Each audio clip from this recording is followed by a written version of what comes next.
All right, we should be live, hopefully. I'm going to do a little bit of a check because I want to make sure I can actually, everything's coming out right and all of that. But yeah. Hey, guys, if you're in here. I think audio sounds good. All right. So, we're going to be live reacting to the football game, the Eagles, the Packers. Trying this for the first time. We'll see how it goes. I might change this overlay in future streams. Don't know how much of this I'm going to do throughout the NFL season. Might be just like Sunday night football games or Monday night or whatever. But I wanted to try it out and all of that. Streamlabs is not exactly cooperating that well with me. So, we'll go with the flow. That's all I got to say. Hopefully you guys can't hear the audio because I have it playing through my speakers right now, but I don't think you guys can hear it. I tried to give it a test recording beforehand, and I think it was okay, but we'll have to see.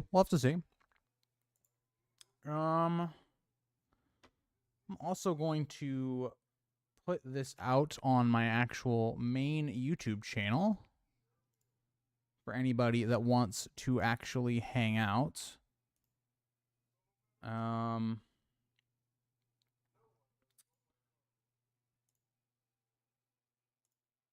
Let me copy and paste this. Sorry, guys, for doing things kind of on the fly right now, but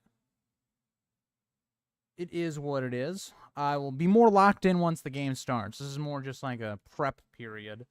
But we will talk about kind of the keys to victory for each team.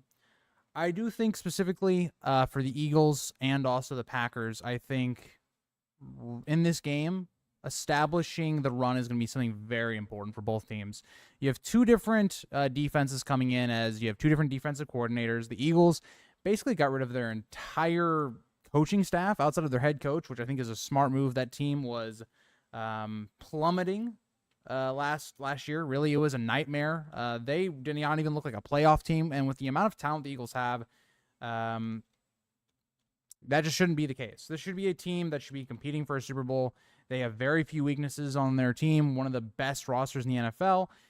And this is what makes this matchup so interesting. You have an Eagles team that we don't know what to expect from, but they have all the talent in the world. And on the flip side of it, you have the Green Bay Packers, who last year looked like a team that could have won the Super Bowl. So you have a team that hopefully is trying to continue what they were doing last season, and another team that's trying to completely start over. Yeah, it'll be interesting to see what those teams can do. I think you have two pretty great running backs. Not so much about Josh Jacobs last year, but with a better offensive line with the Packers, better offense, better play calling. Hopefully he is going to be better in this Packers offense. On the flip side of that, you have Saquon Barkley, one of the most electric running backs in the NFL, going to an Eagles team that is loaded right now on offense. See what can happen there. I wanted to get both of these running backs in fantasy, just didn't end up being the case. I don't actually have anybody playing on my fantasy football team in this game, or I don't have anybody on my my dad's team who I'm playing in fantasy this week. So, nothing really to look at in terms of fantasy anyway. Yeah. I will be saying Christian Watson is on my bench. He was potentially going to be starting the flex position for me, but just didn't need it to end up occurring. I went with Keon Coleman. I thought it was a little bit safer of a play this week. But, yeah. Let's post this on Discord as well.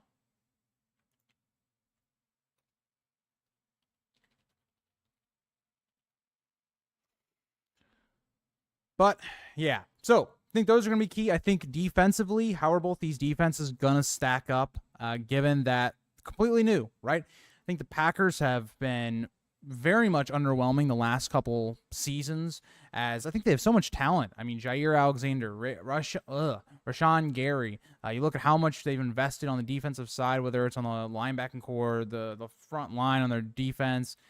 They should be pretty good this year on defense. Eagles, like I've talked about, all the talent in the world, right? Darius Slay, one of the premier corners. They've invested so many picks in their front line.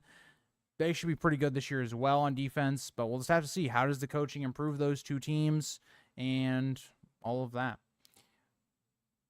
Also, another thing to factor in this game, it's not being played like in Philadelphia. This is being played in Brazil. How do both of these teams adjust to, that much travel and also the time difference? It's kind of crazy to me that we've actually had a game in Brazil in the first week. I think both these teams may be a little bit slower to adjust compared to other teams.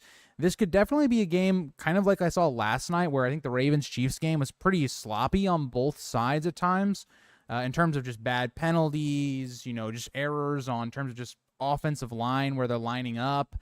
Could be something we see in this game as well with the Eagles and the Packers, just based upon the fact that, again, you have more new coaching staffs coming in, plus the playing in Brazil. I think this game is set to start at 7:15, so hopefully we'll be starting here soon rather than later. But, yeah.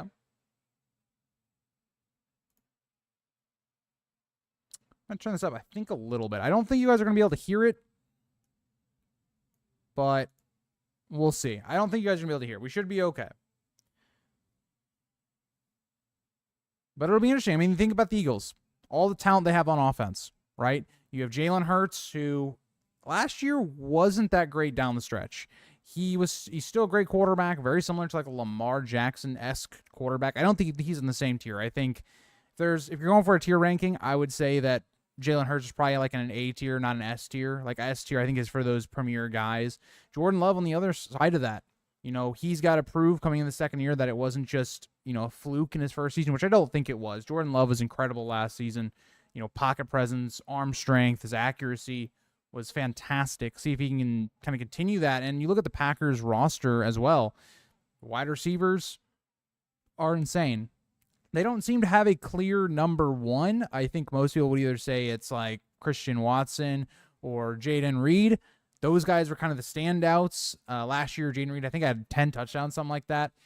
But those guys are really all fighting for who's going to break out to be that number one guy. That's what made picking Packers receivers so difficult in fantasy. I had like the option of going between Reed and Watson, and I went with Watson because of the upside, especially because he's only going to be like in a flex type situation. But we'll see. I mean, I ended up sitting Watson as well for this game in terms of fantasy. I trusted Keenan Coleman more. Even though Keon Coleman's a rookie, he's playing against the Cardinals secondary, and granted, the Eagles secondary last year was bad. Okay, I think they were the lowest in terms of how many fantasy points wide receivers were getting on them. They had the most amount, but I just don't think this Eagles defense is going to be the same. I don't think the Eagles defense this year is going to be that bad. So it just can't be. If it's that bad, the whole Eagles defense, not the whole Eagles defense, but the whole Eagles coaching staff's got to be fired. There's just no way with that amount of talent they should be playing as badly as they did last season. Another thing that's going to be interesting, if you just look at the Packers in this game, how are the Packers going to be able to, get pass rush on Jalen Hurts? You have the Eagles, one of the best offensive lines, in the league. Even with Jason Kelce retiring, that's still a great offensive line, two of the best tackles in the league. If you're looking at just a duo, very interesting to see if the Packers are able to, get a lot of pressure on Jalen Hurts without having to blitz. It'll be interesting to see how the new defensive coordinator uses their defense. There was a lot of questionable times last season with the Packers defense in terms of just matchups, the play calling. It'll be interesting to see. But, yeah. If anybody's coming in here or you're, rewatching the stream maybe afterwards, let me know what you guys think. What do you guys think about both these teams? I think both these teams could be potentially Super Bowl, favorites. I think the Packers, I haven't talked about this, I don't think, on this channel, but I do have the Packers going to the Super Bowl. I don't think they're going to win it this year, but I do think they are going to make it. And it's weird because I don't think the Packers have the best roster out of the NFC. I think the 49ers and the Lions and even the Eagles have better rosters than the Packers.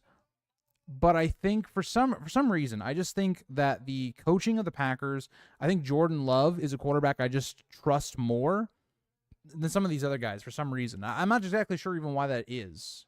but I just trust Jordan Love. He's shown me a lot in his first season, so yeah. Another interesting thing, I wonder who Brazil, like is this actually like a predominantly Eagles like fans in Brazil? I'd be very interested to see like what's the noise level going to be in Brazil. Also, this is another thing. This is a whole nother thing. But the fact that Peacock now has exclusive NFL games is insane.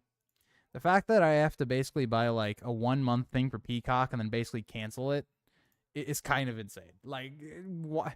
That could have been so much better. Why would you put it on Peacock of all things?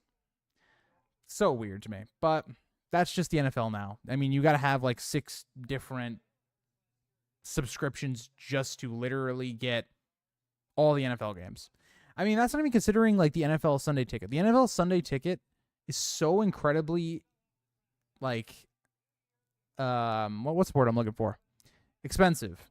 Like, I am a pretty big football fan, and I love the Patriots, but I'm not paying for the Sunday NFL ticket. So we'll see. That's why I'm saying like I don't know how much I'm going to stream these football games, because it depends on what games I'm getting locally here if I actually like want to make a stream about them. Because it's like, if it's just a stinker game, like what's a stinker game? The Panthers versus the Saints, for instance. I'm not streaming that because the game is going to be incredibly boring. The only thing like that I would find any enjoyment in it would be like for fantasy aspects. And even then, I don't have any Saints players or Panthers players on my team. So that'd be for like other, you guys get the point, I feel like. But,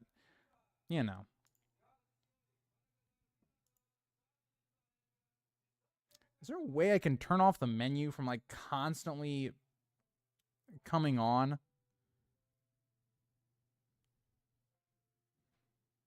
All right, we're doing the anthem, I believe. Yep, we're doing the national anthem. That's kind of weird. I didn't know they actually did the American national anthem I guess it's an American sport game, but it's not in America. So I didn't know they even did that. That's kind of crazy, actually. I would have thought it would just be like whatever Brazil's national anthem is.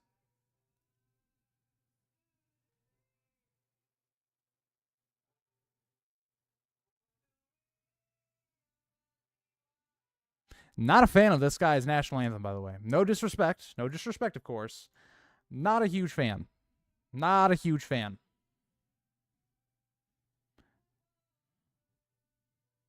Like he's doing much better than I could possibly ever do. But I've heard better national anthems. That's all I'm gonna say. I guess I've heard so many national anthems at this point that it's like, yeah, of course, dude. Like, of course there's better ones, but like,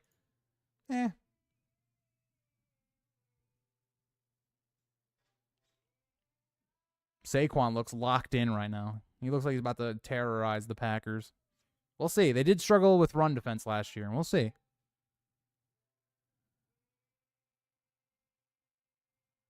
Okay, he kind of pulled it back. I won't lie. The guy pulled it back at the end. Okay, I think he kind of started off a little nervous, and then I think he kind of got into it at the end. I get that. I'm very anxious when doing things, so I don't blame him. I don't blame him.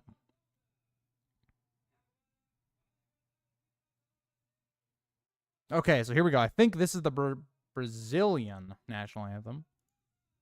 I believe. I don't know. Maybe.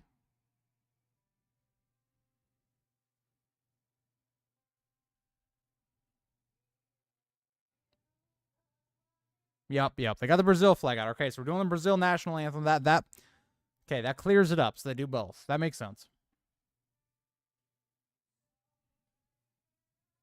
Can't understand a single word she's saying. Well, I took 2 classes of Spanish in high school. Couldn't tell you what they're saying.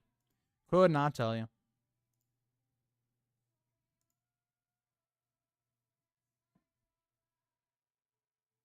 She's doing a good job for all I know. I mean, her voice sounds great. Oh, we got a Steelers fan a Steelers and a Panthers fan is what they just showed on screen. Yikes. That's all I got to say is yikes. Yikes. Imagine being in Brazil and you like the Steelers or the Panthers. Like, you could have picked so many different teams, and no disrespect if you're a Steelers or a Panthers fan, but I mean, A little bit of disrespect. A little, just a little. A little. A little.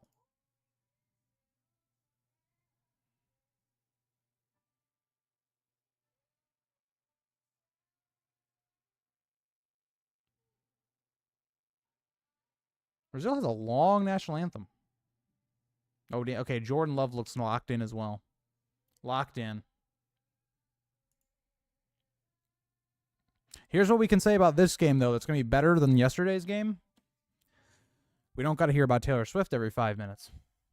So that's good. That's always a positive. Oh, is there a Broncos fan in there, too? Man, there's some wild fans. Wild fans in the stadium right now. I respect it, though. I respect it. There was somebody, it seemed like they were crying to the national anthem. That's an emotional man. It's an emotional man about his team. All right, let's get it going. Let's get it going. Here's what I'm looking for. As a fantasy owner, this is what I'm looking for. I want to see Christian Watson. I want to see how many reps he gets this game. I want to see how much, the workload he's getting. He seemed like, he's recovering from an injury from last season. See how quick they're going to put him back into the lineup. See how many percentage of the snaps he's getting. Very important to me as a fantasy guy. Very important. Very important.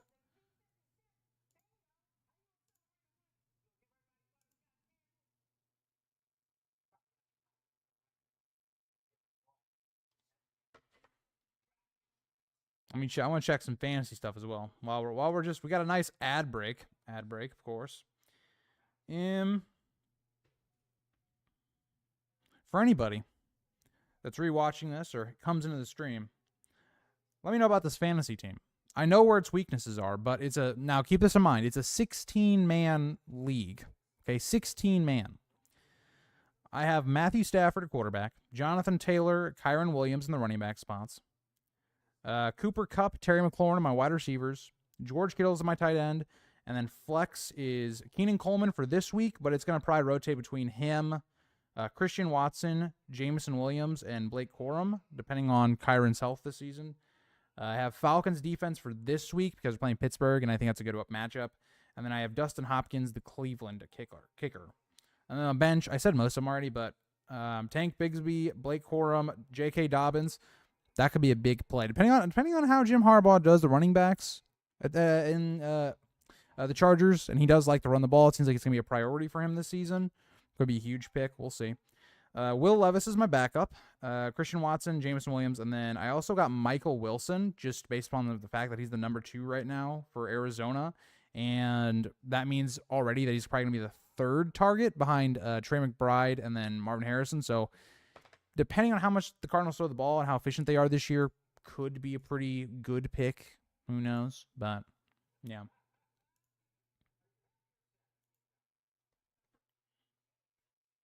Oh, another thing. If you want to tell me what your fantasy roster is, let me know. Let me know. I'd love to hear it. I'd love to hear it. Like as I talked about at the very beginning, I had some options, and I had Kyren Williams last year for my fantasy league, and I won my fantasy league, but I got him off of waivers, and he was the hero of my team. He was the hero. He was like him and Amon-Ra. I mean, my team last year in a 12-man league was insane. Like, I am somebody that doesn't pick quarterback high, so I had Matthew Stafford last year as my quarterback, and then I had this was my full load up by the end of the season. Alvin Kamara, Kyren Williams were my running backs. I had Justin Jefferson, Amon-Ra St. Brown as my receivers, and my flex was between Aaron Jones, Tyler Lockett, and somebody else. I couldn't remember who else was on my bench. I had George Kittle as my tight end, and then defense basically changed every week, and kicker was... It was a Chargers kicker, I think, at the beginning of the year, and then it changed. I don't even remember.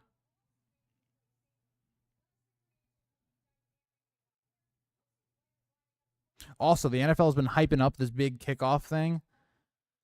They were even talking about it like before the game started, and I genuinely think like there is very little reason to actually give the other team an opportunity to return it. It's too risky, right? Like it's just too risky. And when you're starting at the 30-yard line, I believe you're starting at the 30-yard line when it's a through the end zone or it's fair caught in the end zone type situation.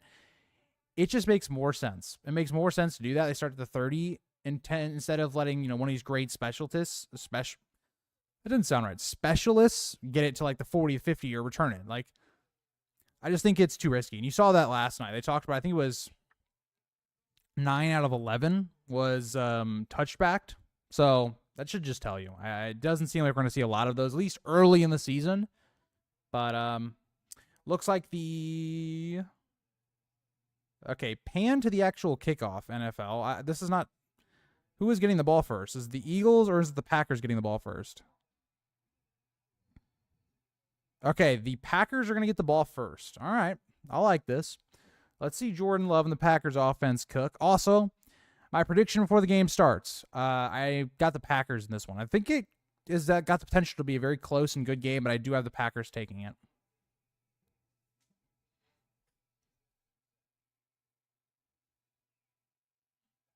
All right, Eagles set to kick it off. Kick is up, and it is going to be not returned. It is going to be a touchback once again. There is a penalty on the ground.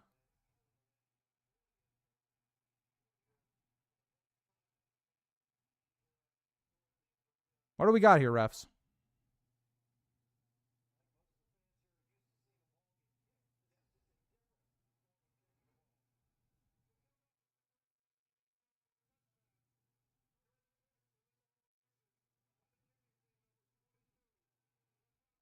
So, legal formation on the Eagles. They just didn't line up right, I guess, on the kickoff. So, again, a little bit of rustiness, a little bit of sloppiness, all those, things. But, yeah. Also, I got to remember to change things on my background as we go in this game. But also, I don't know if it's just Peacock or it's my internet or whatever, but, man, the quality's not great. All right. Jordan Love's going to be under center. He's got Josh Jacobs in a single back.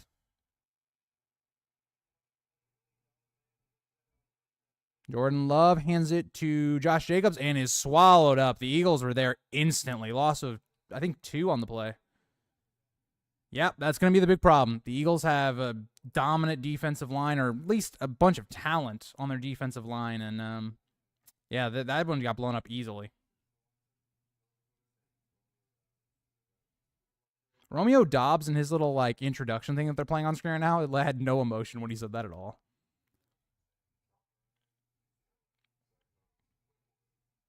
All right. Jordan Love in the pistol. Josh Jacobs behind him. Jordan Love gets it to Christian Watson for about 4-ish, 5 yards. Eagles are playing fast. I mean, they are playing fast. They were on that in a hurry.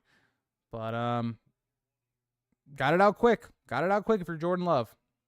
So that's the thing you're going to have to monitor. Jordan Love and their pass rush, or Jordan Love, the Eagles and their pass rush. They're going to be on him in a hurry in this game, I would assume. All right, they're going to go empty. It'll be 3rd and 6. Jordan Love is going to move Watson. I don't know if they moved him to the backfield or yeah, it looks like in the backfield. I wasn't Jordan Love. It was Josh Jacobs, I believe, or the running back. Love has got his receiver to the left. I think it's Doubs. Oh, Devontae Maddox. My bad.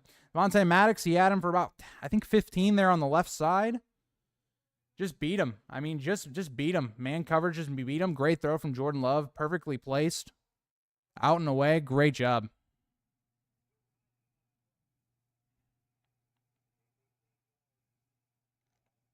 That was Doubs. Okay, the announcers got me confused. I called it right, and then they said the Eagles' corner or something, I think.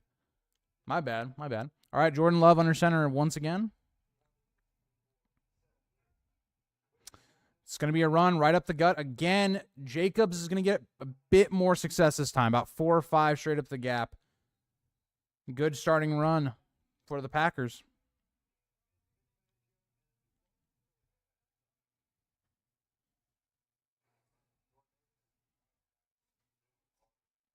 But Packers already driving. Already driving.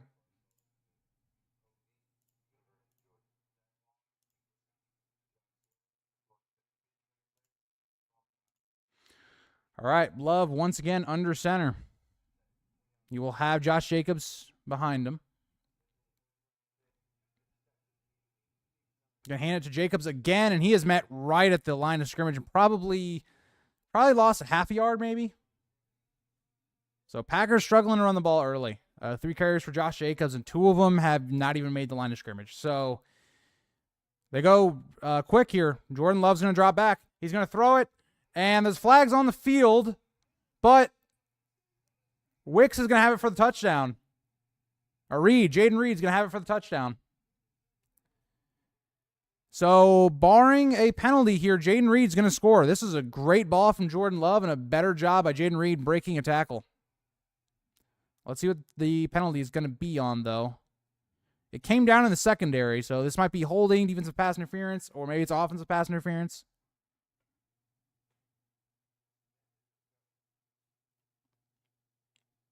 Refs are really huddling up. They are really...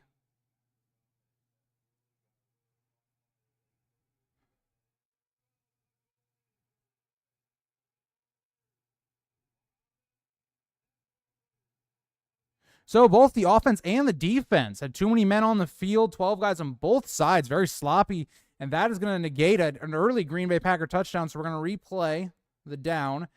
Yeah, that's an unfortunate one. Both teams had an extra guy on the field. That is actually crazy. Yeah, Packers guy didn't get off the field.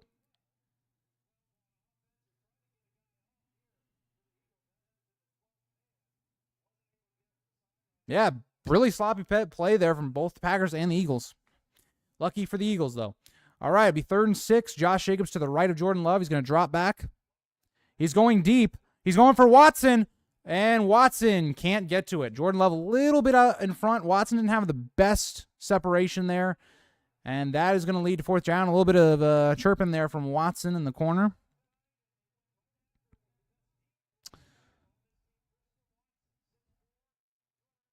Quinyon Mitchell was all over him. This is a great coverage. So 1-on-1 on the outside, and Quinyon Mitchell, a little bit of a grab on the inside, but they didn't call it, and so that's all right.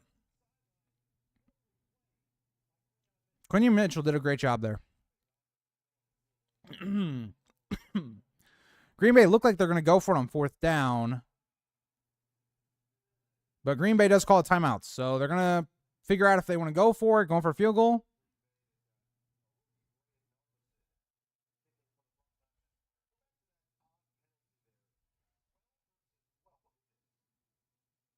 But yeah, they're going back to the 12-12 play. That's kind of crazy. Yeah, just sloppy play like I talked about at the beginning, and kind of the pre-show. But yeah, just very sloppy. So it looks like they're keeping the offense out there. On 4th down and 6 from... I'd love them to show the over to see where they're at on the field. They're within the 40, I think. All right, Packers huddling up. It looks like they are going to go for it unless they're trying to maybe draw them offside or something, but I don't think they would have wasted a timeout to do that.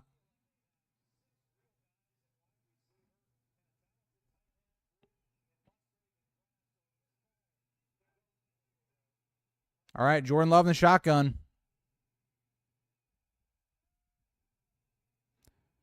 Looks like he's trying to get him offsides. Wicks is going to move over to the right. They snap it. Again, another penalty. 3 penalty flags fly there. Packers, I think, false start, I believe. Yeah, that's a huge penalty. Huge penalty. Takes you from a 4th and 6 to 4th and 11. If that is the case and it is a false start, it's going to make you where you're not. I mean, you can't go for it there. Now you're going to punt.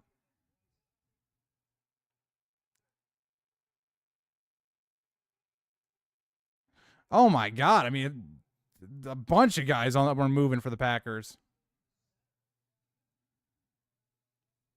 I mean, the whole offensive line moved. Yeah, the whole offensive line moved. I don't know if that's Josh Myers and Jordan Love not being on the same page on the snap, but the whole Packers offensive line moved early.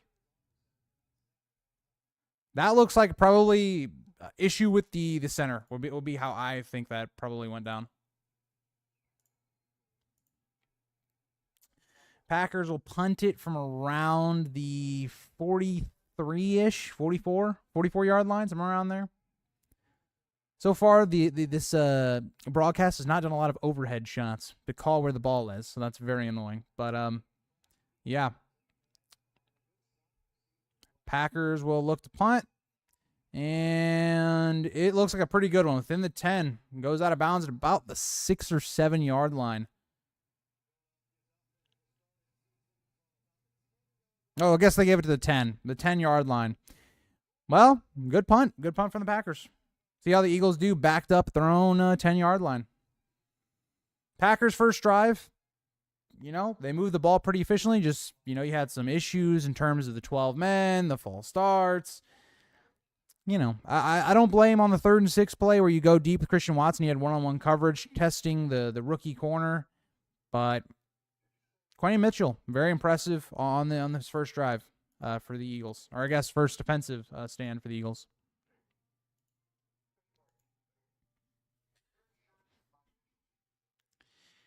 But one thing I am a little curious about, right? Packers offensive line. Not too good at run blocking. I would assume Josh Jacobs right now, 3 carries for probably like 3 yards. Now it's only 1 drive, but so far has not been good. Not a good on the running aspect of it. Oh my God, it's 2 of my fantasy football studs last season. Amon-Ra and George Kittle in the same commercial. We'd love to see that.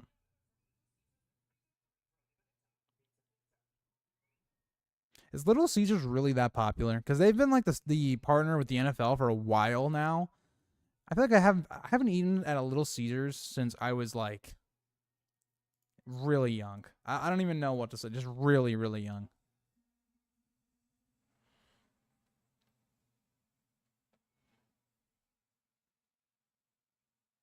Also, guys, somebody I know had to place they're in this thing where they basically have to choose just one game each week that they think a team is going to win. And they asked me, and I said the Patriots to lose to the Bengals. Boy, if the Patriots choose one game to win and it's that one, I'm going to feel very stupid. But if the Patriots beat the Bengals, boy, that'd be a shock. Especially with Jacoby Brissett pretty banged up from the injury he took in the preseason. You also look at our weapons. Our talent is way below the talent of the Bengals. But the Bengals do start slow. It's possible. It's possible that, the Patriots could come out and beat them. Patriots are at home, so they have that as well. But I just think the Bengals will probably win that game. Even though I'm a Patriots fan, I'm going to be rooting for them to win the game. I just don't think it's going to happen. Showing the parties at both the stadiums is pretty cool. Pretty cool. Some of the most passionate fan bases, by the way, the Packers and Eagles. All right, Jalen Hurts will be under center. Saquon Barkley to his back. Hurts is going to motion Devontae Smith a little closer in line, kind of in the slot position. Hurts is going to pitch to Barkley, and Barkley falls down instantly, and he's going to be down at probably the 5, a little inside the 5. So maybe the footing already getting to him because first play, Barkley fell down instantly. So they're going to lose about 5 yards on that. Not a great start. Not a great start. Both these teams have looked very sloppy to start out.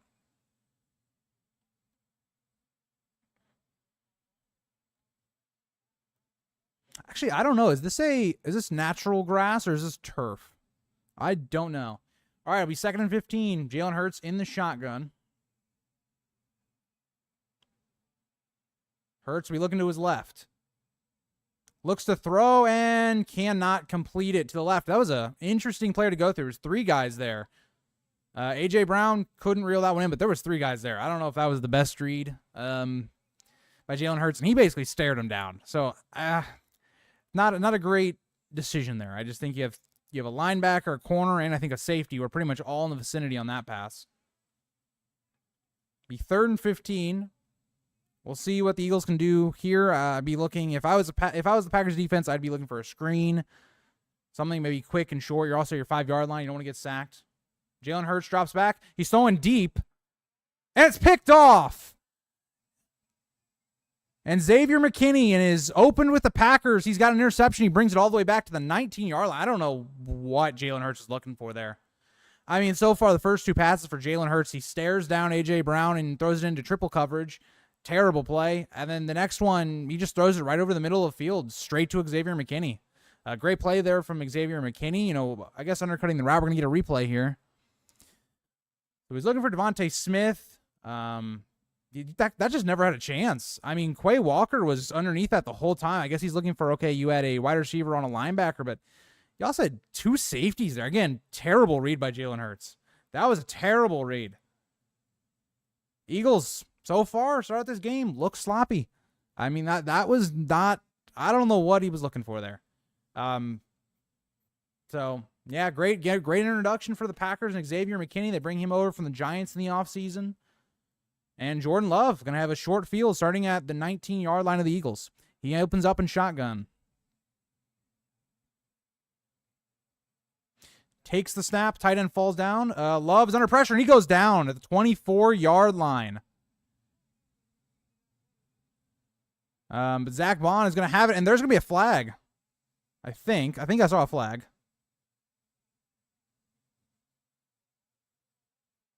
Maybe not. Maybe it's just some green from the Packers helmet, or yellow from the Packers helmets I saw. But that was a great job. 4-man pass rush gets there really quickly. Really quickly. I think they were celebrating or something, so yeah, there's going to be a penalty on the Eagles. I wasn't crazy. And that's going to be an automatic first down. Jalen Carter did some sort of penalty, didn't hear it, but that's going to set up the Packers great. Again, Eagles, too many mental errors right now. Too many errors. Really sloppy. It was a personal foul, I believe. I don't know if he hit the quarterback or he did something, but Jalen Carter called for the penalty. Jordan Love will be at the 12-yard line. He's going to hand to Jacobs, and he's hit again behind the line. I mean, this Eagles team on the defense, in terms of just stopping the run game, they are doing great right now. Brandon Graham, great play.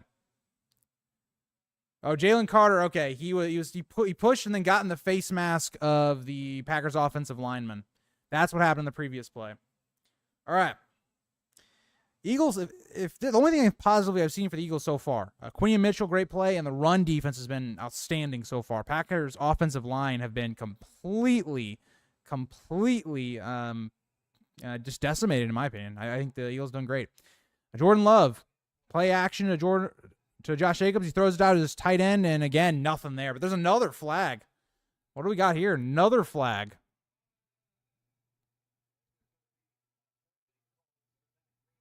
It's a holding call on the Packers. Going to back them 10 and more yards. Really sloppy play from both these teams so far.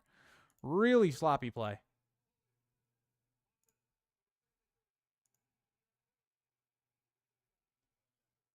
Holding on the left tackle. So far, both these teams don't look like they want to score points. That's all I'm going to say. Both these teams have... Oh, this is a blatant hold, by the way. Blatant hold. Jordan Love also took a little bit of a hit at the end of this, but... All right, 2nd and 20.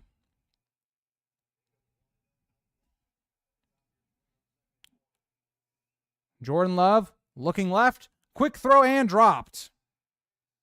Wicks could not catch this one. All right, it'll be 3rd and 20. You're the Packers here. You don't want to make any mistakes. You just don't want to make any mistakes. Make sure you get this 3 points. Don't force it or anything. Maybe you take a shot with like a fade if you get a one-on-one on the outside. But don't take any risks. That would be the extent of what I would tell you. Don't take a sack. Don't throw any interceptions. If you can get some easy yardage here, make the field goal easier on your new quick kicker, that'd probably be the best case scenario. All right, Jordan Love with Josh Jacobs in the backfield. He'll go out to the left. Looking left, it's a screen to Jacobs. And maybe got 7 or 8 of it back. Probably 8 back. So Packers, they'll try a field goal attempt. And again, kind of what I thought the Eagles were going to do when they were backed up doing a screen, and they tried not to do that, and Jalen Hurts throws an interception. But we'll see Braden Narvison, a rookie from NC State, trying to hit his first field goal for the Green Bay Packers. It'll be a 31-yard attempt. Hold is good. Kick is good as well. The Packers are the first ones on the board. They will start with a 3-0 lead. Let me change that.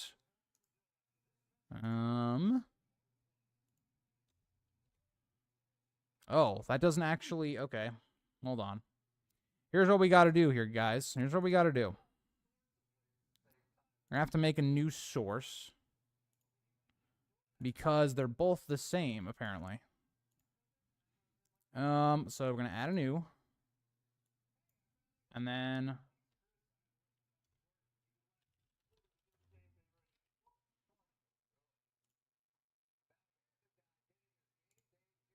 All right, and then we'll make this the same as the other one. So that font, make this that. All right, let's move this over here for the Eagles. And then we'll do that. That looks decent. All right, so already we've got Packers up 3-0. They cash in from the Jalen Hurts interception. See if the Eagles can shake it off. Pretty bad start to the game with the 5-yard loss and run on the first down. With the slipping of Saquon Barkley. Then you come back and you have 2 passes that just were bad reads, forced into basically double and triple coverage. So we'll see if Jalen Hurts can do. Not a great start for the Eagles offense at all. A lot of what we saw from last year. So we'll see. The defense has looked better. The Eagles defense has looked better in this game so far, but making some bad mental mistakes. Personal foul, having 12 men on the field. But so far, they've looked good. The Packers haven't had a lot of easy throws. There's been a lot of contested, stuff going on. The Eagles are just doing their job. They're fast to the football right now. So already, the Eagles defense looks significantly better than what they were at the the ending part of last season. But the offense has still got some work to do.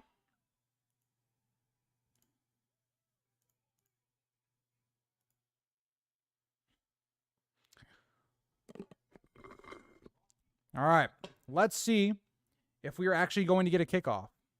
Packers to kick to the Eagles, or if we're going to see another touchback. Nick Sirianni already talking to Jalen Carter. I'm assuming about the penalty. And, Eagles defense, see how they come out, when they're not being put at their own basically 20 and trying to defend. We'll see. I'm very interested to see how the defense is going to play this year. It should be much better. We have basically a squib. Haven't seen one of these yet. And the Eagles fumble it a little bit, pick it up, and it's going to be returned to about the 15.5. So far, the Packers, that's the best I've seen on the return in terms of the kicking team. A squib, some weird, bounces. Eagles have some trouble fielding it, and results in them only getting to around the 15. Also, another thing I got to consider, Jahan Dotson, new addition to this team. One of the reasons I drafted Terry McLaurin, because he basically has no competition right now with Jaden Daniels. See how he does in this Eagles offense. Haven't seen much of him yet. Well, we haven't really seen much of anybody yet, outside of just Saquon and Jalen Hurts. But all right, Jalen Hurts under center once again. We'll have Saquon to his behind him, more or less. The 2 tight ends set. It's going to be a run with Saquon. Saquon's got about 3 there. Get him to about the 19-yard line, set up a 2nd and 7 situation.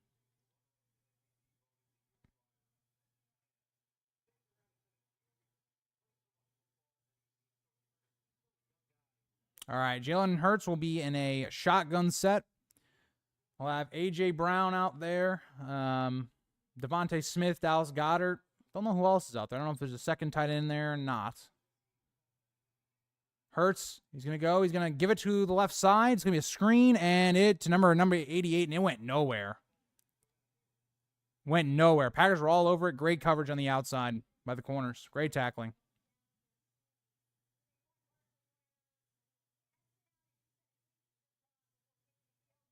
I'm realizing in this first stream, which is just learning, by the way. It's just a learning stream. Definitely need to have the player number sheet up while I do the streams. It's so hard to see some of these players' numbers sometimes. Or is that 89? It might be 89 that I was calling. Who split out to the right. I don't know if that, is that Jahan Dotson? I don't even know. Oh, and the Packers are going to get on another ball. This is a center was snapped too early for Jalen Hurts.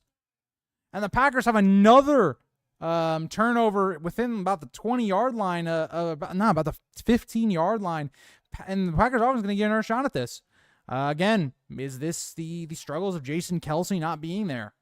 Maybe. I mean, Jalen Hurts did not look like he expected this ball at all. Yeah, Hurts wasn't even looking for it. And this ball comes way too early. Yeah, bad communication between either the center and the quarterback. Don't know whose fault it is, but Jurgens definitely seemed like he went way too early with that. And that was instantly picked up by Wyatt there, Devontae Wyatt.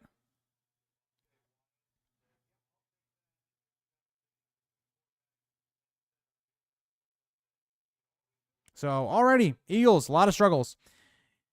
The Packers will start on the 13-yard line. They will hand it to Josh Jacobs. Jacobs is going to bounce it to the right side. He's going to break a tackle, and he's going to gain about a good 7 yards there, but there is a flag.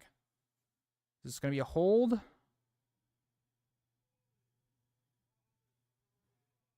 to be a hold on the tight end, number 85, and they are going to, once again, go backwards. Seems very reminiscent of what we just saw with the Packers. You know, you get that great field position, and penalties cost you right now.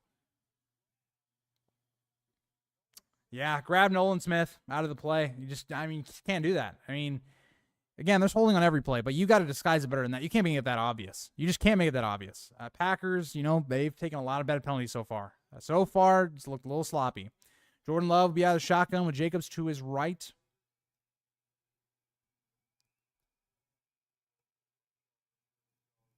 Love is going to put Reed in motion to the right. It's going to go to Reed on the right side. It's going to be about a screen. Reed hurdles somebody and is going to get back out to basically where they were before. Going to get probably 9 on the play.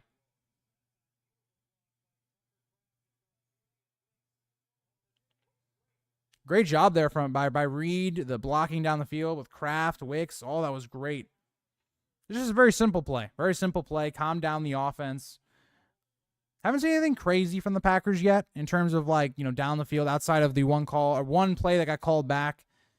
But again, try to get this Eagles defense to spread out, have to cover everything. It'll be empty for Jordan Love.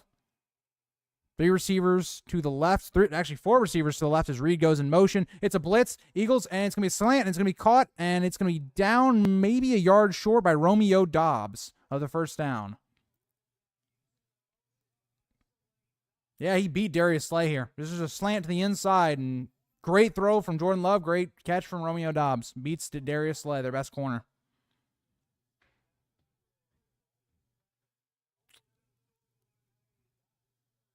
Yeah, I thought so. It looked like they were going to give him the first down, but they are going to be a little short of the first. It's probably going to be about 3rd and 1, 3rd and inches here. I'd love a play action here if I was Green Bay. Jordan Love is going to be under center. Josh Jacobs to his backfield. I would love a play action here. The Eagles have shown they've been able to stop your running game. I'd love a play action. Love is going to hand off to Jacobs, and he gets stuffed. He didn't even get back to the line of scrimmage. He lost a yard. See, that's why I would have loved to play action. This Eagles defense so far has not allowed the Packers to run the football, and they just held up right there. So far, the Eagles' rush defense has been very impressive in this game. I mean, Jalen Carter just went right through number 63. I mean, it just went right through him.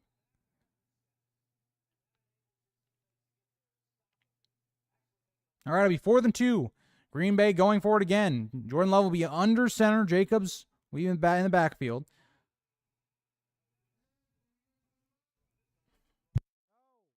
And Jacobs is looks like he might have gotten the first down. It's close. It was very close. It's basically on the line.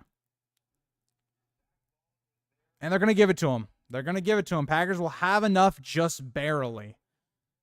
I will say, that took some balls. I would not have run at the Eagles a second time. Especially, they almost got there. Number 17 almost got this in the backfield. I mean, so far, the Eagles defense, even though they give up the first down, they still look great on running against the run.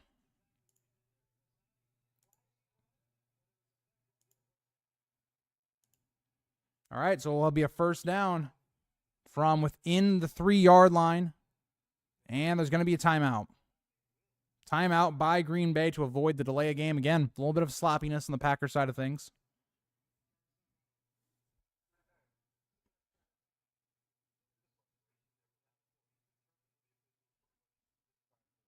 So Green Bay has already used 2 of its timeouts, and we're still in the first quarter. So a little interesting, but what do you do here if you're the Packers? Again, I would have done a play action on 3rd down. I think, you've really been stopped on the run so far, and I get keeping with the run, but I'd love a play action here.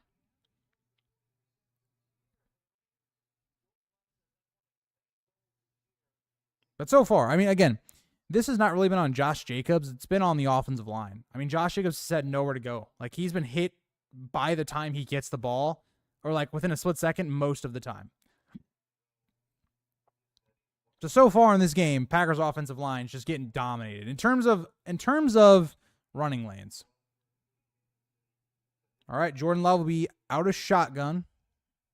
Jacobs to his left. All the receivers will be lined up to the left. You got Jordan Love looking left. He's going to throw to Watson, and Watson drops it. But there is a flag. Watson had in his hands. Great breakup by the DB there. And Romeo Doubs, the offensive pass interference, wouldn't have mattered anyway, even if he had caught it. Probably, I'm assuming a pick here. Yeah, Romeo Doubs just straight up took a guy out. I mean, again, another just sloppy play. Another sloppy play by the Packers. I mean, just another bad penalty. Right now, the Packers are hurting themselves. So far, both these offenses have looked. The Packers' offenses look better, of course. They're not turning the ball over. Both these offenses have looked very hit or miss. I mean, the Packers already have 5 penalties in the first quarter. So, Love will be out of shotgun. Jacobs to his right once again. All the receivers lined up to the left. It's going to be a fake. Love looking to the right. He's going to find his tight end, Kraft, and he'll get to about the 4.5, the 5-yard line.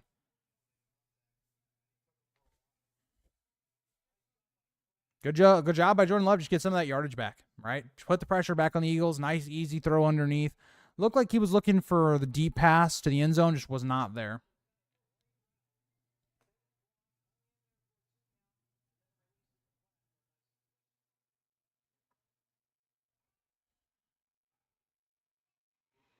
All right. Jordan Love going to be under center. We'll have Doubs out to the left, Wicks on the right. Jordan Love going to fake it to the running back again.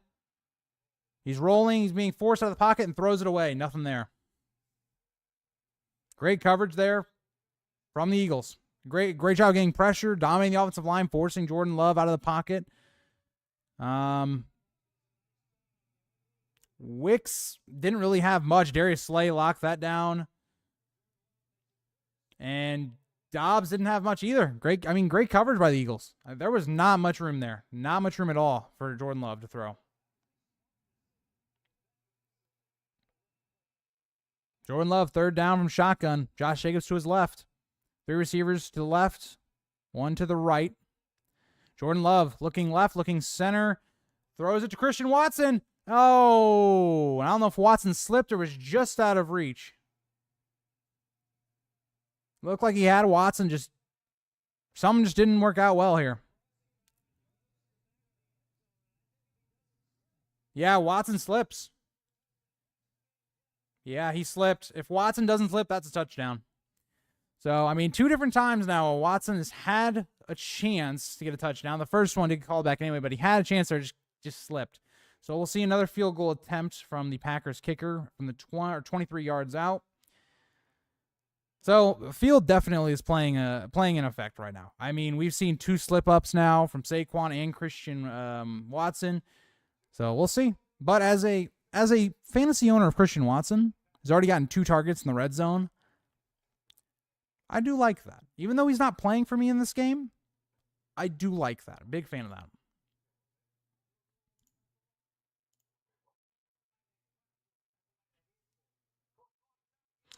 All right, we'll see how the Eagles respond. Also, let me update the overlay. All right, let me update this, get this to be accurate. Also have to update the quarter one here in a little while. But 6-0 Packers as we go towards the end of the first. We're close to the end. Right now, the Eagles have -1 yards, if I saw that right on the screen earlier. So that's kind of a crazy stat. let's just do some fantasy stuff. I'm just seeing, what's going on right now. Anybody doing crazy on fantasy? Nobody scored a touchdown yet, so not anybody crazy. A.J. Brown has no catches yet. Jalen Hurts is negative 3.96 in fantasy right now. Poor guy, John, one of the guys in my fantasy league. Josh Jacobs, yeah, his stat line's not been too good. He's had 6 attempts for 4 yards. So if that tells you anything, Packers have had no running game in this game at all. Romeo Doubs, 4.9. He's got 2 catches for 29 so far. Dallas Goedert has 1 catch for 1 yard. So there's that stat. Jordan Love with 2.4 fantasy points so far. Jaden Reed with 1.9. So, or still early in the game. Not really anybody with any points right now, but just want to read those out. Also gives me a nice little view of kind of the stats going on in the game right now, but yeah, a bit of a kind of like what I said with last night's game.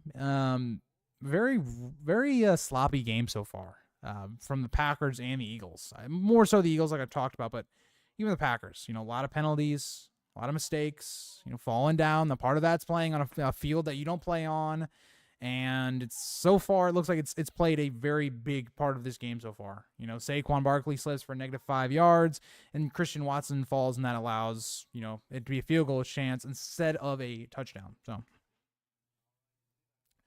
all right, Packers looking to kick off. We'll see if we'll get another return like they did last time, which was a squib. About 3 minutes left in the first quarter. This one is going to be kicked back in the end zone, and they will start from the 30.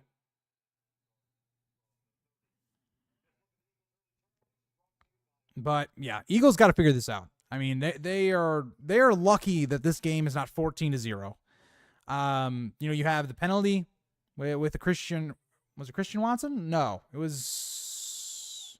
Who was I can't remember who was the guy that almost had the touchdown earlier. But that one could have been a touchdown. You have 2 turnovers that happen in your own 25 or in your red zone, basically. Both of those go for field goals. So you got to feel very lucky right now. Very lucky for the Eagles. Jalen Hurts will open in the shotgun with Saquon to his left. I have 3 receivers out there. Jahan Dotson moving to the left. It's going to throw. Jalen Hurts is going to find Goddard. And it's going to be his second catch for about 4. It'll be a 2nd and 6.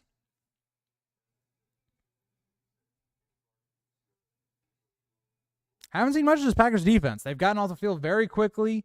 The Eagles have not had the ball much at all. The time of possession is definitely on the Packers side of things. But, all right, Jalen Hurts, once again, the shotgun with Saquon Barkley to his right. Got 4 wideouts for this play. Packers kind of shifting to their left, trying to overload the right side of the offensive line. Jalen Hurts, it's going to be handoff to Saquon Barkley, and Barkley's got about 3 or 4 there.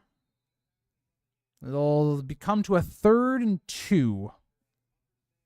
Good run there by Saquon, by the way. Even though, he hasn't gotten much to do so far, looks good. I mean, that run right there looked fast, made it very decisive.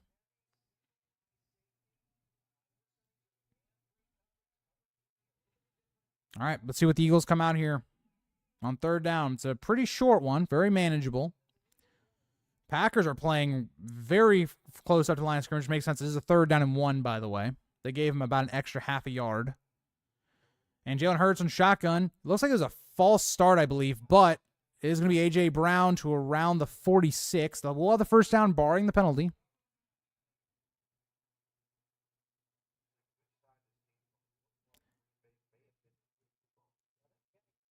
Actually, it might be Kenny Clark. They're saying it might be Kenny Clark jumped off, and that's what caused kind of the false start, but we'll see. Yep. It was Kenny Clark. He was offsides, kind of caused a false start, in my opinion. Yeah. All right, well, Packers, another little error. They've been penalized a lot in this game, so a lot of mistakes so far.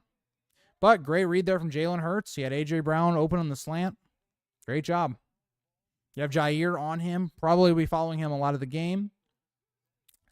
Eagles once again in shotgun with Saquon Barkley to the right. And it'll be a hand. Oh, no, it'll be Jalen Hurts is going to keep it. He's going to move to the outside to his right, and he'll have about 1.5. Nothing crazy there on that run. Packers covered it pretty well.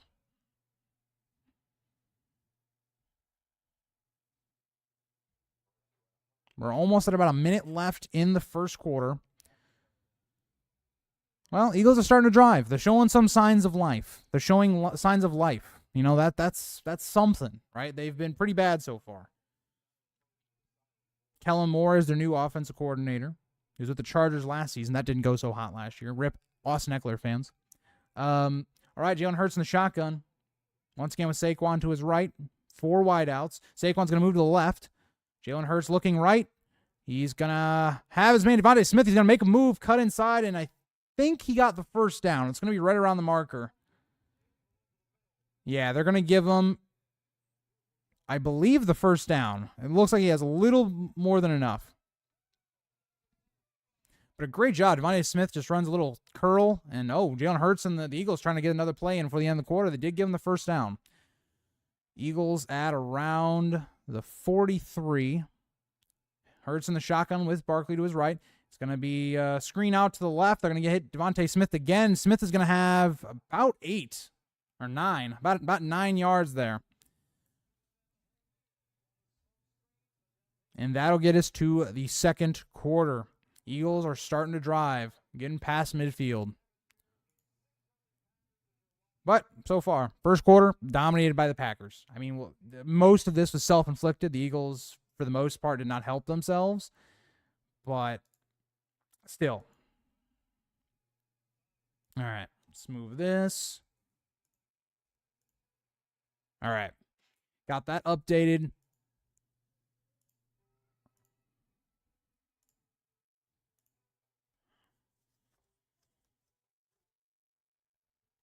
But it seems like the offense is starting to come alive behind DeVonta Smith.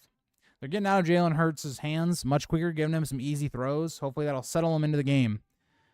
So, yeah, I mean, if you're an Eagles fan, that could not have gone. I mean, it could have gone much worse. It could have been much worse. This game could easily be 14-0. But it didn't go great either. Your offense has looked very bad in this quarter. But defense, a lot of positives. Hold the Packers to 2 field goals. Looked great on coverage so far. Getting pressure. I think the defensive line for the Eagles has definitely been dominating the line of scrimmage. But yeah, so far, offensive side of the ball for the Eagles, I think their offensive line and the Packers defensive line so far have both just been equal. I don't think one has had the advantage yet. But yeah.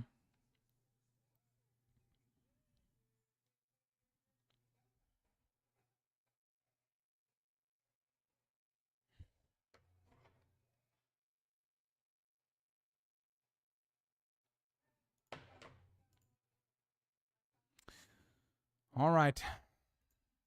Let's see if the Eagles can put it together, get a score.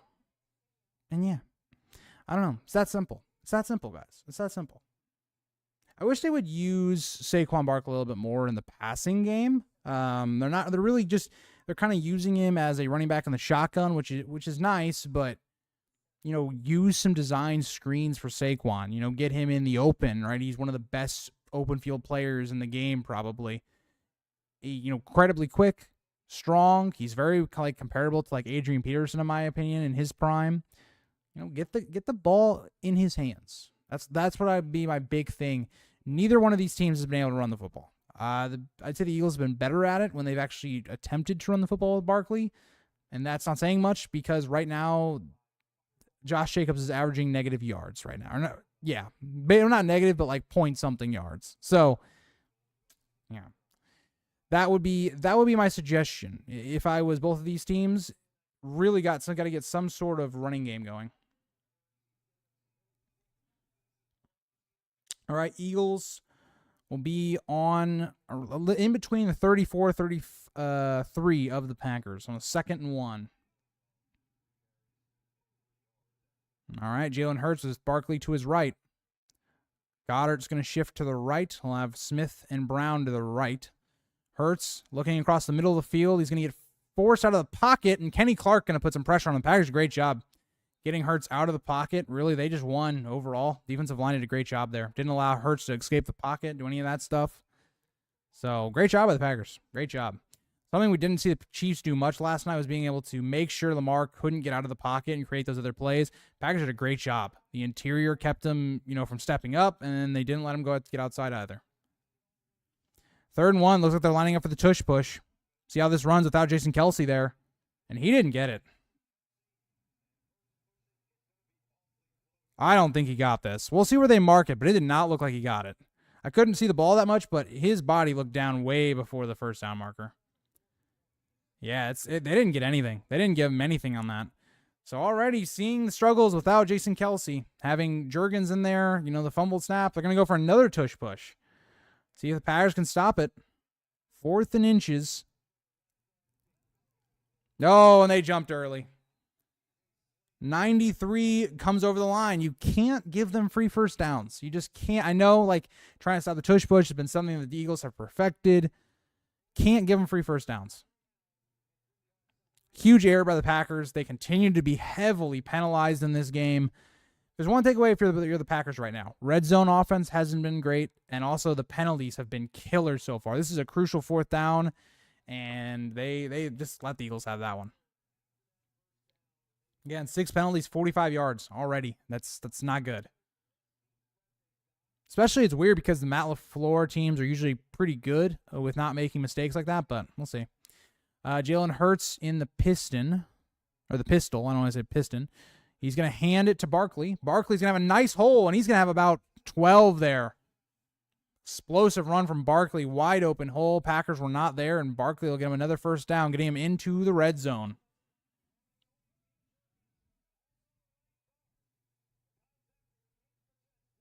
Mekhi Becton did a great job there, getting to the second level, helping with the center and the nose tackle here. Great job there. Great job of the Eagles. Great job. All right.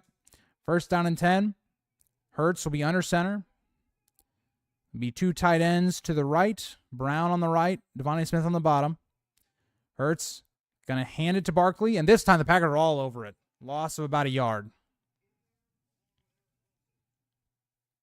Great job there from the Packers. I mean, they were just aggressive. They shut that down quick.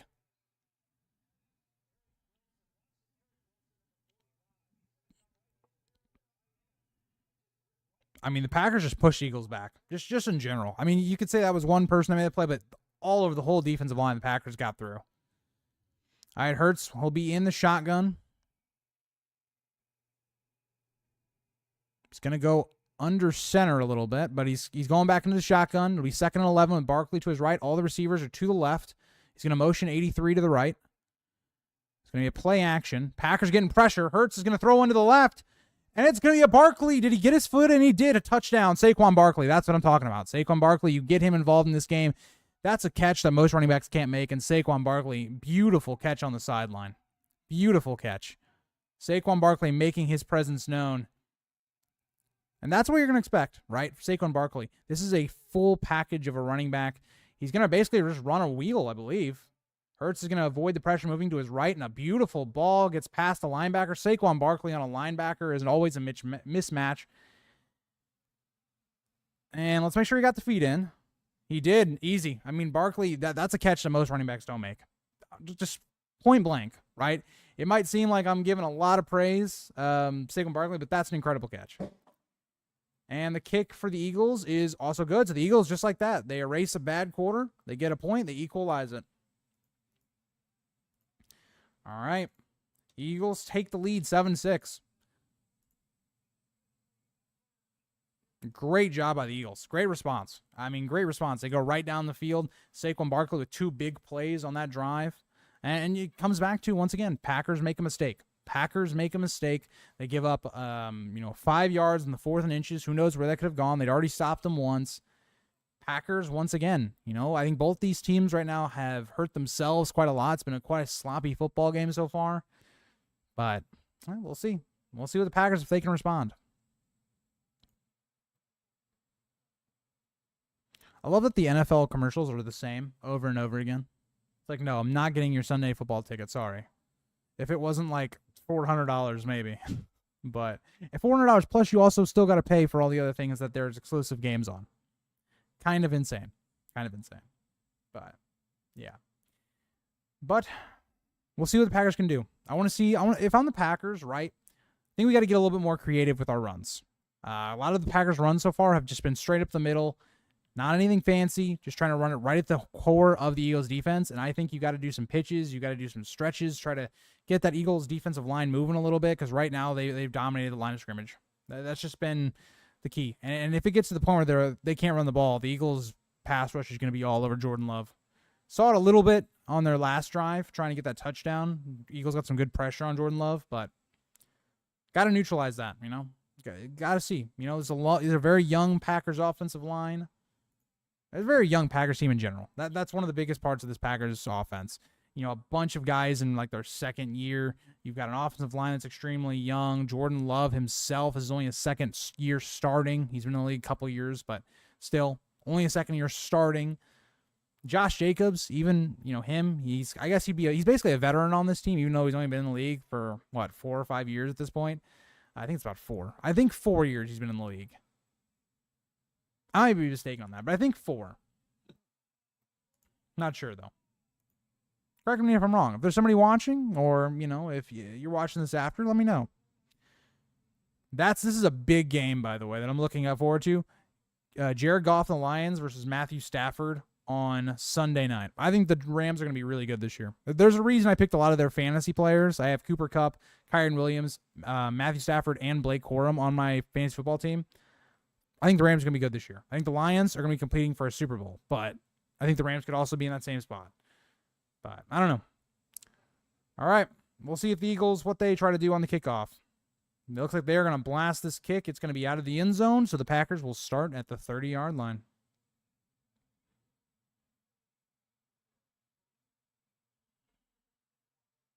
It's crazy to think the Eagles are winning this game right now. Given how many opportunities the Packers have had, it's crazy to think that they're winning this game. This is a great design play, though. They're showing it right now on screen, and they're doing the breakdown, but you have your guys basically going over from the left to the right. Your big guys, A.J. Brown and Devontae Smith, pull those guys over to the middle of the field, and then you just open that wheel for Saquon Barkley. Great design play. Great design play from the offensive coordinator and the Eagles offense. Great job. All right, Jordan Love, under center.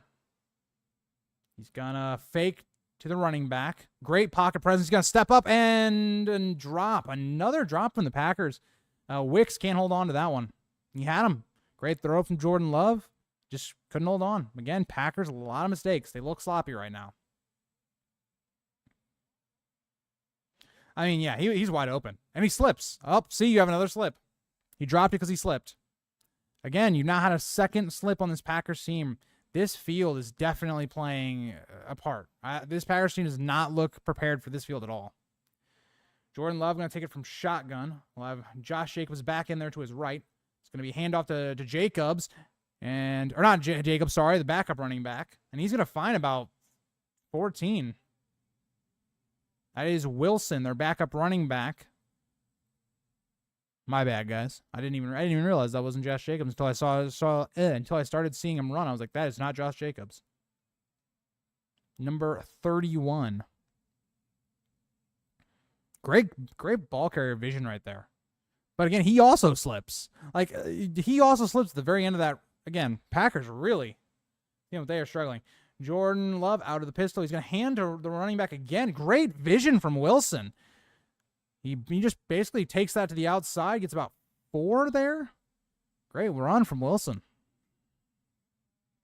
Packers starting to get a little bit of a running game right now. It's unfortunate that it's not Josh Jacobs, the guy the Packers paid, but, they look good so far in terms of the running in this drive. They're actually going to give him 5 on that one, so it's going to be a 2nd and 5. You have Christian Watson out to the right with Reed and Romeo Doubs to the left. Jordan Love will be in the shotgun, running back to the left. Watson will go to the left. It's going to be a fake pitch, and it's going to be a run right up the middle, and Wilson's got another big gain. Packers offensive line did a great job blocking there. It's going to get it down to about the 33.5. I mean, the Packers did a great job blocking here. I mean, this was just a great job. Do a great job. The Tucker Kraft did a great job blocking there in the middle of that offensive line. Left side of the offensive line just did a great job. Create a massive hole there for Wilson. If you're a Josh Jacobs fantasy football owner right now, you are crying. That's all I'm saying. You are crying. Wilson is staying in. He is staying in. Emmanuel Wilson, he is staying in the game right now. They are just going with the hot hand. Jordan Love in the pistol again. I'll have Kraft motion to the backfield, and they're going to have to call a third timeout. Jordan Love looks very frustrated right now at Wicks and Musgrave. I don't know if he's talking to Wicks. Already had to use all of your timeouts right now, but a lot of confusion right now with the Packers offense of lining up and trying to get the plays out of there without delaying the game. So we'll see what they do.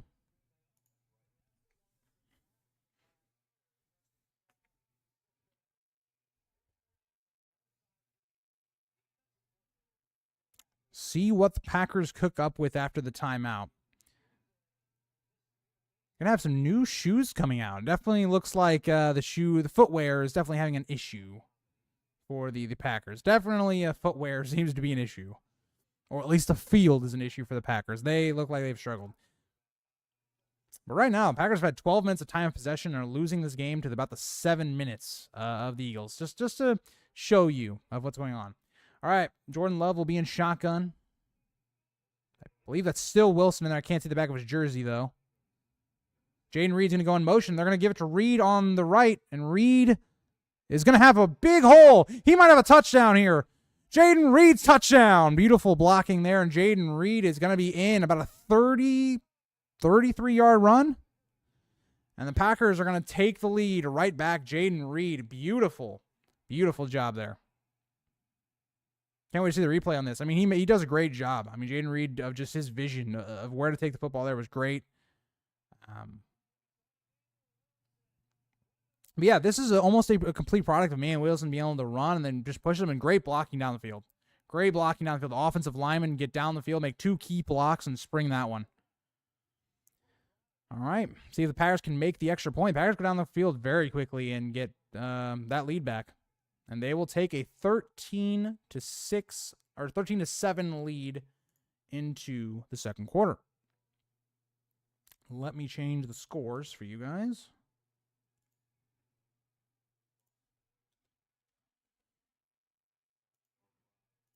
All right.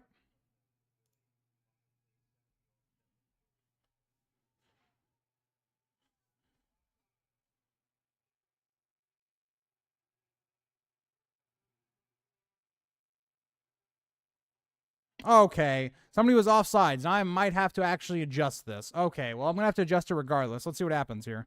The Eagles go offside on the field goal attempt, and now the Packers are going to attempt to do a 2-point. Let's see if they get it.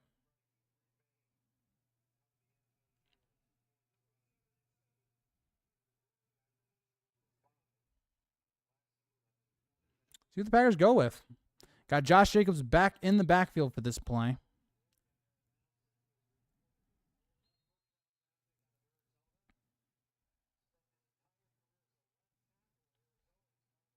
A lot of Big Ben in this play. There are no receivers in for this play. It'll be Jordan Love with Tucker Kraft, the tight end behind him, and Jordan Love. Or not Jordan Love, Josh Jacobs. Sorry, can't speak.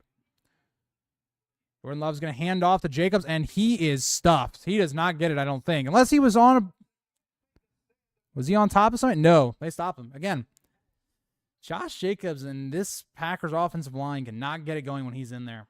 So let me change this once again. I was just too quick on the gun.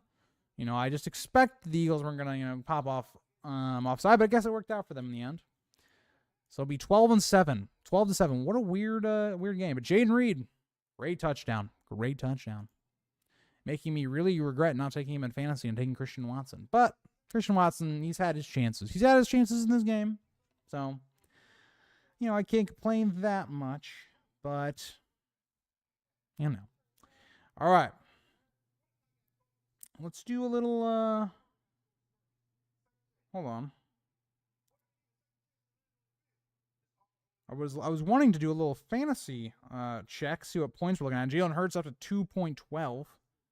Even with a touchdown, that's crazy. He still only has 2 points. A.J. Brown up to 1.8. Tucker Kraft up to 1.8. Josh Jacobs still only at 2.3, and we're 5 minutes into the second quarter. Not a great if you are a Josh Jacobs fantasy owner. Romeo Doubs with 4.9 points. Still hasn't gotten a catch since I did the last fantasy update. Dallas Goedert with 2.5. Nothing else there. Jordan Love is 2.4 still. Yet to throw a touchdown pass. Really unfortunate that handoff didn't count as a pass. But yeah. Jaden Reed up to 11.2 with his rushing touchdown that he got. Anything else of note? Devontae Smith up to 3.7. And Jake Elliott has 1 point as well. All right. Oh my God. Am I watching a Brock Purdy commercial? What's going on here? Brock Purdy handing off Applebee's to Saquon Barkley. Never thought I'd see that. Never thought I would see that.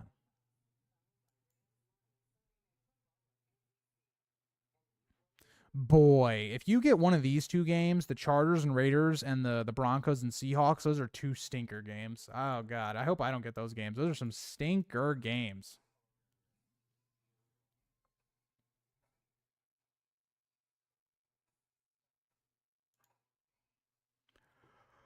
I am tired to stream. I'm very tired. If you're rewatching this for some reason after the game, I'm a tired guy today. I'm not gonna lie. It's been a long day. I've been up since about 6:30 today. All right. Let's see that Eagles offense again. I want to see them. I want to see them at work. They found their stride the last drive. I want to see some more of them. I want to see what we got here.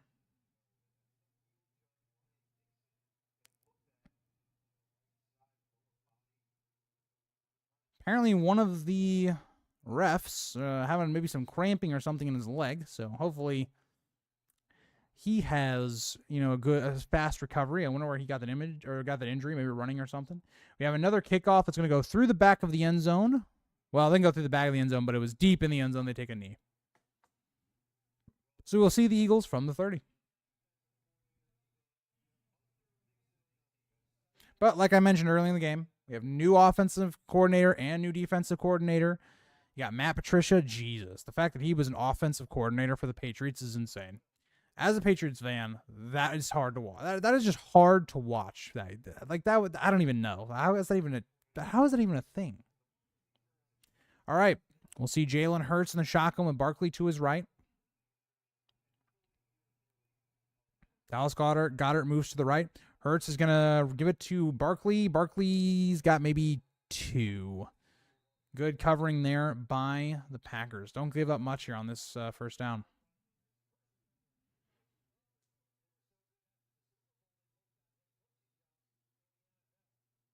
It'll be 2nd and 8.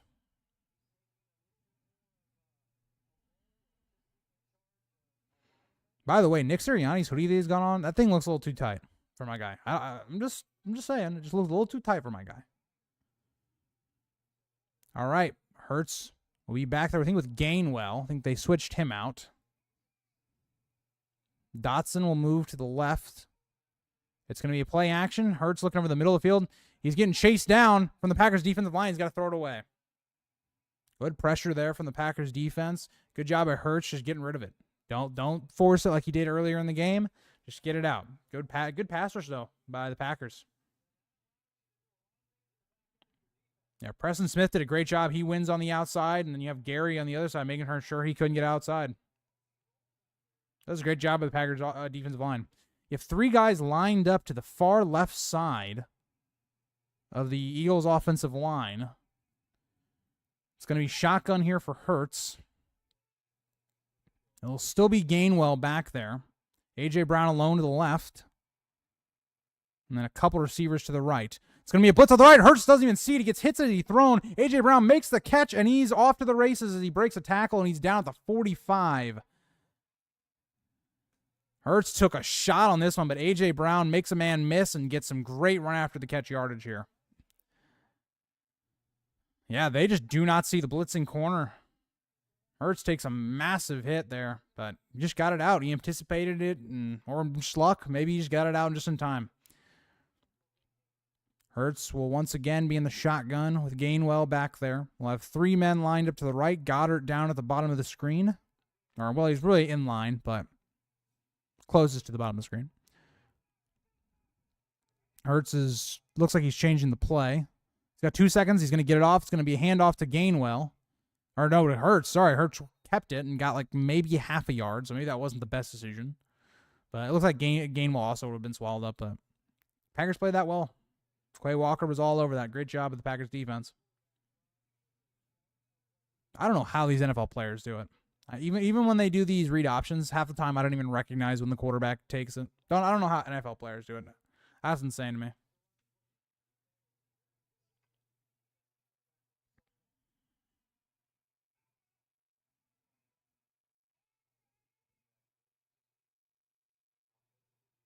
All right, Hurts in shotgun. He's looking left. He's going to throw it to Devontae Smith. He's wide open. Just found an easy spot there in the zone coverage. Great job by Hurts. He's got these Eagles driving. After a slow start, these Eagles, they are driving quick. The Packers seem to have no answer right now for the Eagles offense.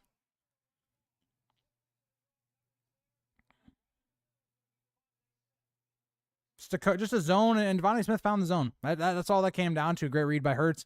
He looked like at first he was going to go for the check down on the left, and just no, saw Devontae Smith was wide open, goes to him instead. Devontae Smith so far has had a nice first half. Hurts being shotgun, running back to his left. He's got another running back moving to his right, number 28. It's going to be a blitz on the right side again. The Eagles didn't recognize it, but Jalen Hurts gets it out to Barkley for about 5. Again, Barkley just showing his utility out of the backfield. I think Saquon Barkley is going to have a fantastic year in terms of receiving. It's something that I think the Eagles didn't really have a lot last year. They had DeAndre Swift and Kenneth Gainwell as the main feature guys last year, and those guys are good, but they are not Saquon Barkley good out of the backfield. And Shipley is the other running back that's been in, by the way. Got 3 wide receivers. A.J. Brown to the bottom of the screen. Jalen Hurts in shotgun. He's going to move Shipley to the left. Hurts is going to be designed to draw. He's going to run, and he's got maybe about 4 there. 4.5 maybe. It's going to be third and about a yard.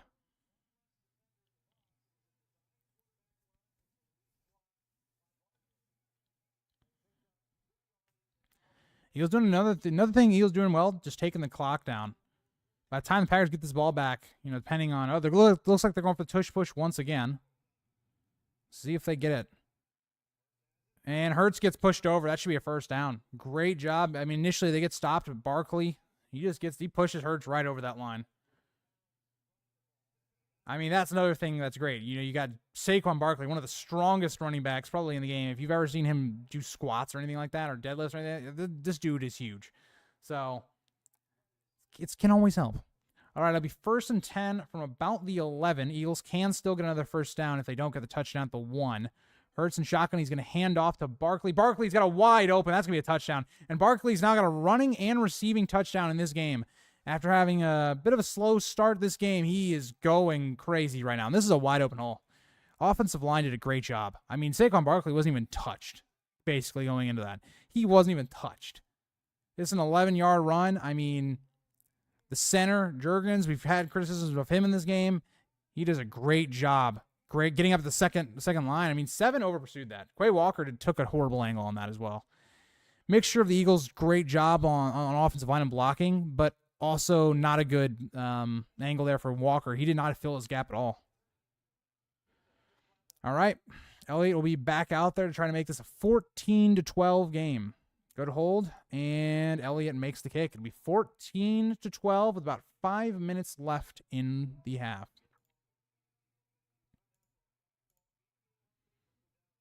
All right, let me update the score.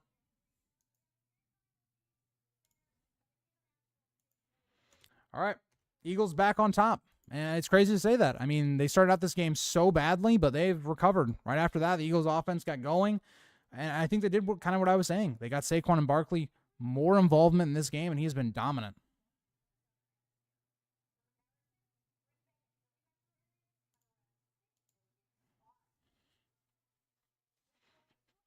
I have no idea what they're trying to show us right now. They're showing us the Eagles Stadium. Oh no, they're showing us the it's American soccer, but the football. They're showing us some of that. Okay.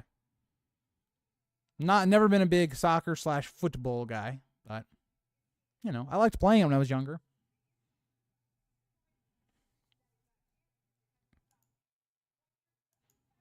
I will say, guys, when we get to halftime, I might go get a little water. Voice is getting a little tired, but yeah.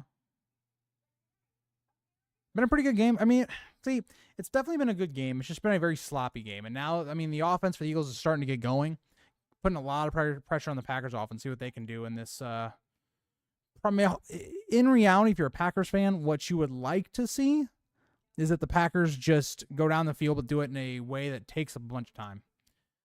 They're showing some of the games away, more or less. There's going to be one in London with the Patriots at the Jaguars. That's going to be a horrible game.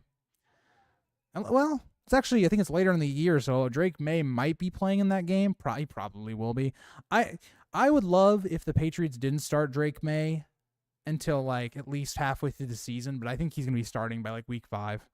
I think the Patriots, there's a good chance they might be 0-4 starting out this year, and I could definitely see Drake May coming in much earlier, especially Brissett already having some sort of issue that he had in preseason, but we'll see.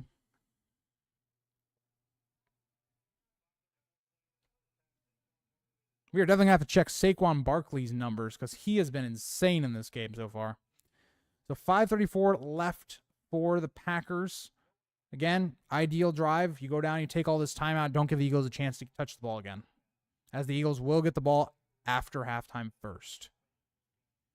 Let's see if the Eagles actually give a return to the Packers. Or are we just going to see another, kick to the back of the end zone type situation? We are going to see another no return. Kicks it. It was actually a really good kick. Gave no return. Kicked it at the very bottom kind of the screen. Yeah, Saquon Barkley went into the end zone without being touched. I mean, definitely not great.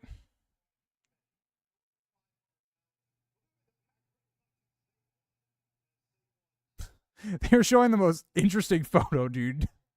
Jalen Hurts just like overlooking Saquon doing a squat. It just looks crazy. The image they just showed on screen was crazy. I don't mean that in a good way. It looks sus. All right, Jordan Love will be in the shotgun with Jacobs to his left. They have 3 receivers: Watson to the left, Jaden Reed to the left, Dobbs at the bottom of the screen. It's going to be a fake to Jacobs. Jordan Love almost slips, and it's going to get, that should have been a pick 6. Jordan Love was trying to get it out as he slipped to Jacobs, and that one should have gone the other way. That should have been a pick 6. I think that's Zach Bond, I believe, who was the one that dropped this. Number 7, is it? 17, something like that? Yeah, number 17. He just missed his chance for a pick 6. This should be 21-12 right now. Jordan Love got away with one. But once again, 3 slips from the Packers. That was definitely just Jordan Love trying to get the ball out because he slipped. That's 100% what that was. Jordan Love will be back. He's looking deep. And that one, he threw into double coverage to the tight end Luke Musgrave. Not a good decision there from Jordan Love. Not a good decision at all. There was double coverage there. Quinion Mitchell was all over it once again. I'm not a fan of that throw. I am not a fan of Jordan Love's read there. I mean, the Eagles were all over that. Threw it into double coverage. I know you got Luke Musgrave and he can go over the top, but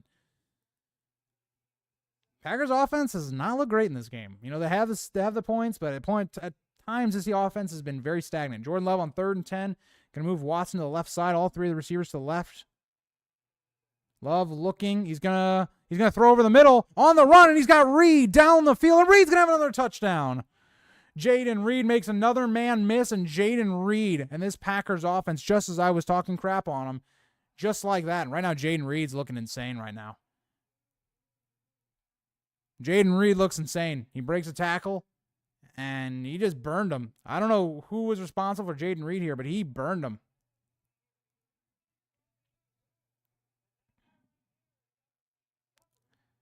The safety was hovering towards Christian Watson, and he just left Jayden Reed wide open. Safety got left on an island there. He had to choose, and he chose the wrong one, and Jordan Love made him pay for it. Packers, see if they can get the extra point. Let's see if there's an offsides or anything stupid before I change it. And there's a flag again. What is going on right now?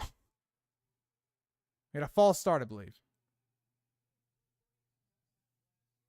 Right now, Packers, they're hitting some big plays. Packers hitting big plays. They're not being able to, they just seem like right now they are just hitting big plays. If they're for the Eagles, your worry right now is that they are getting torched down the field.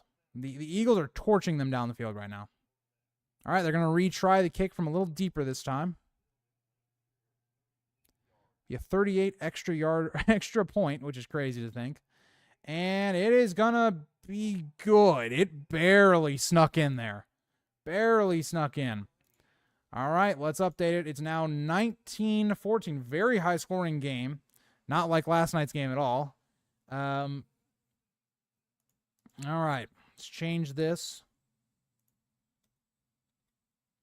19-14. A very odd score because of the failed 2-point conversion.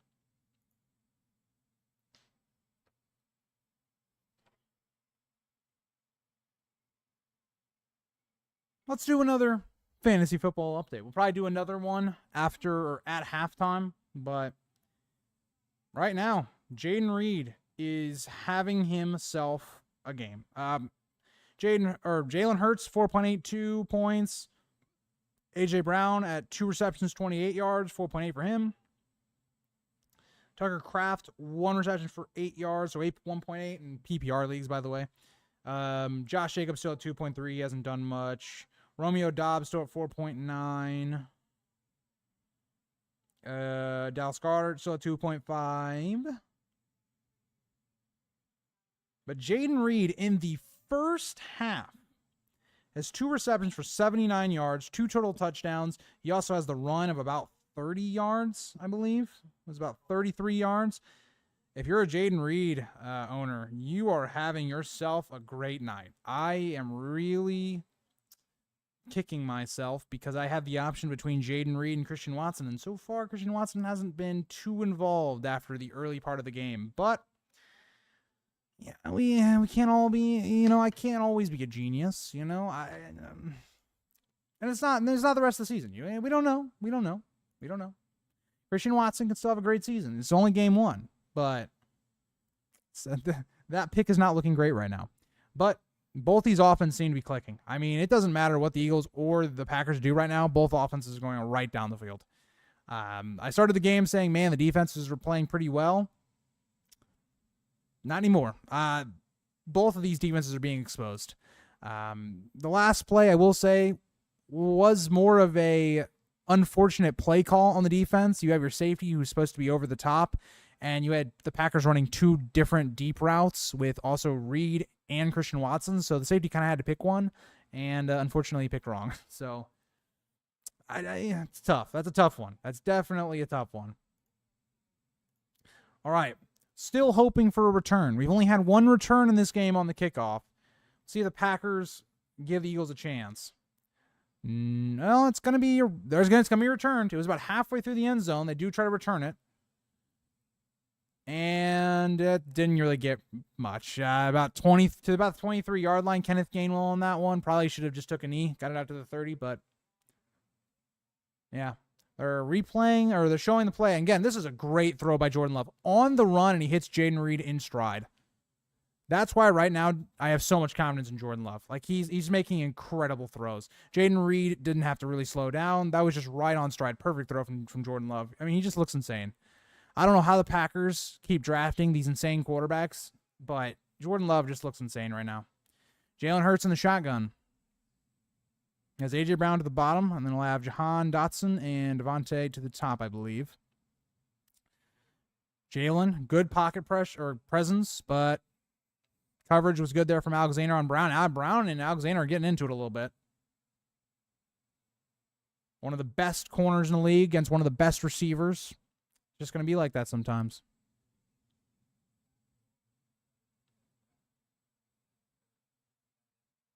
So it'll be 2nd and 10. It'll be 5:01 left in the half. Like I said for the Packers, for the Eagles, you'd love to just go down the field, take all the time, and just don't get the ball back to the Packers. We'll see. We'll see. I like that the refs are letting these guys play a little bit. You know, I like those games better when they let them play a little bit. Don't call penalties on every little thing. Hurts dropping back in the shotgun.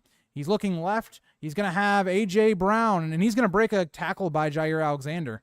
A.J. Brown's gonna be saying something after that one, but that'll be a first down, about 13 yards.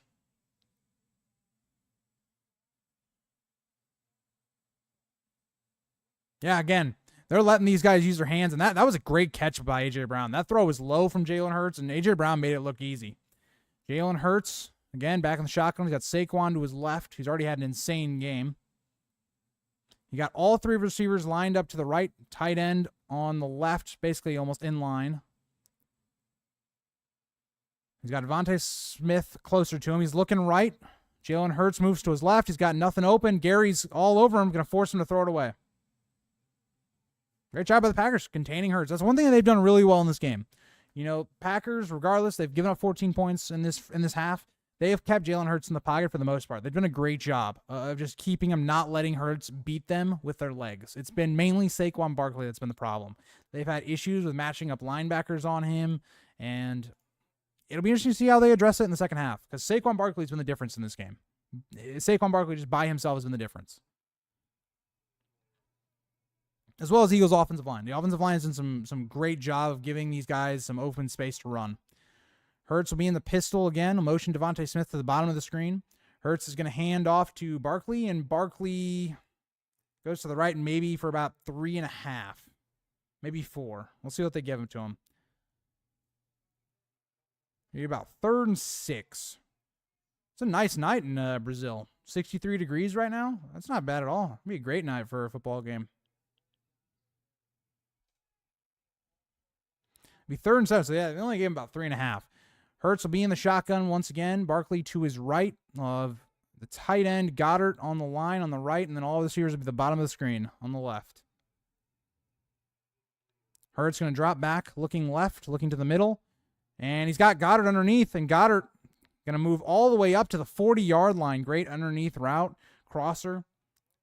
Again, you got a lot of guys you got to try and cover, and this is the problem with this Eagles team.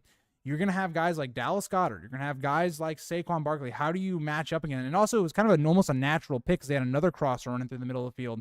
That was a great play design. All right, 3 minutes left. Hurts will be in the shotgun again. Barkley to the left.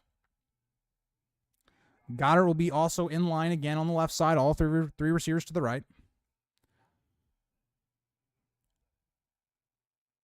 Hurts is going to take the snap. It's going to be a run to Barkley. Barkley right up the middle, kind of runs into his own offensive lineman for about 3.5, maybe. But I mean, Barkley just ran straight into number 60. And Barkley's going off the field. He probably needs a break after that one. I mean, he and the offensive line, he went straight down. About 2:34 left and ticking in the half. Be 2nd and 8.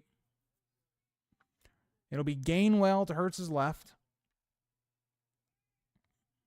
It'll be 2 receivers to the left, 2 to the right. A.J. Brown, bottom of our screen. On Jair Alexander again. Gainwell's going to go to the right. Hurts drops back, looking left, looking for Brown. He doesn't have it. He's going to roll out to his right side.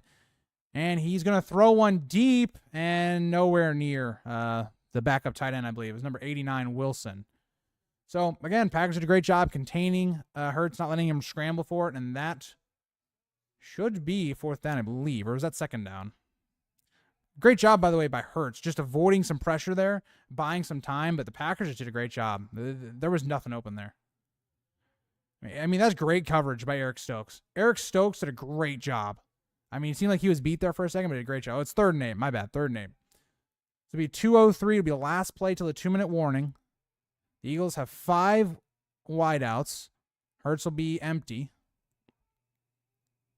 Hurts going to take it. It's going to be a QB run, and the Packers are going to easily cover that one. They did a great job. They saw him about probably 2.5, 3 yards before the first down.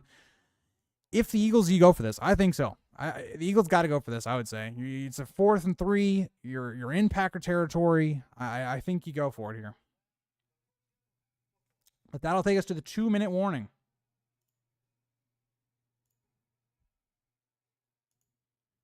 I still think it's wild. I get it. There's not many games in Brazil. But, man, if you're going to an Eagles and a Packers game, and you got, like, a Giants jersey on, what is going on? Like, I don't know. I guess it's just the opportunity to see NFL games. Like, I guess, because I'm not a fan of either of these teams. I'm a fan of the Patriots for the AFC and the Cardinals for the NFC. But, I don't know. That's wild. That's wild. I don't know. That's just wild to me.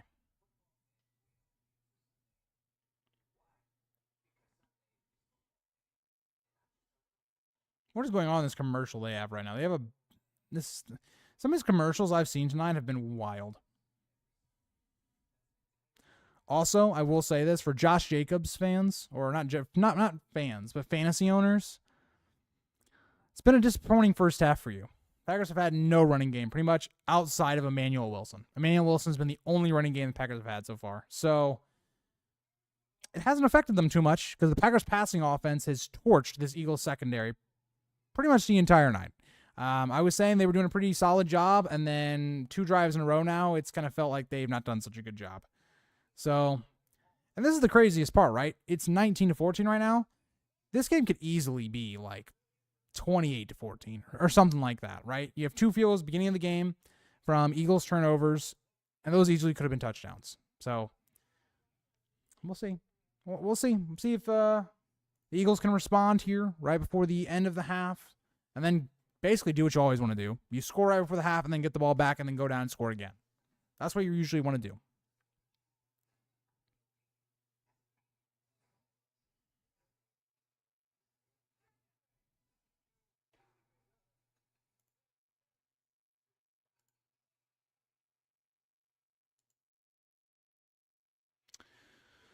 All right. Let's see what the Eagles are going to do here. It'll be 4th down and 3. Eagles will be going for it. This is a huge, huge play of the game.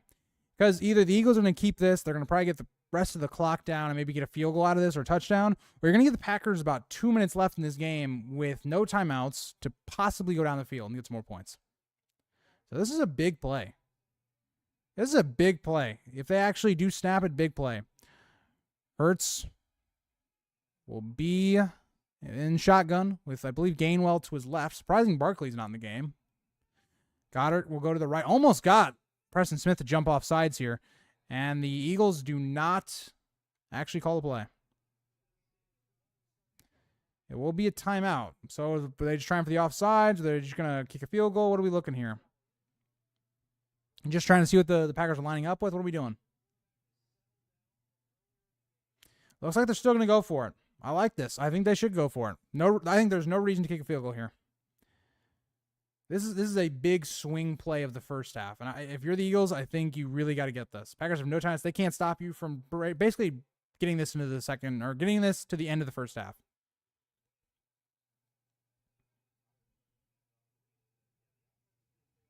I'm still shocked they're having Gainwell out here.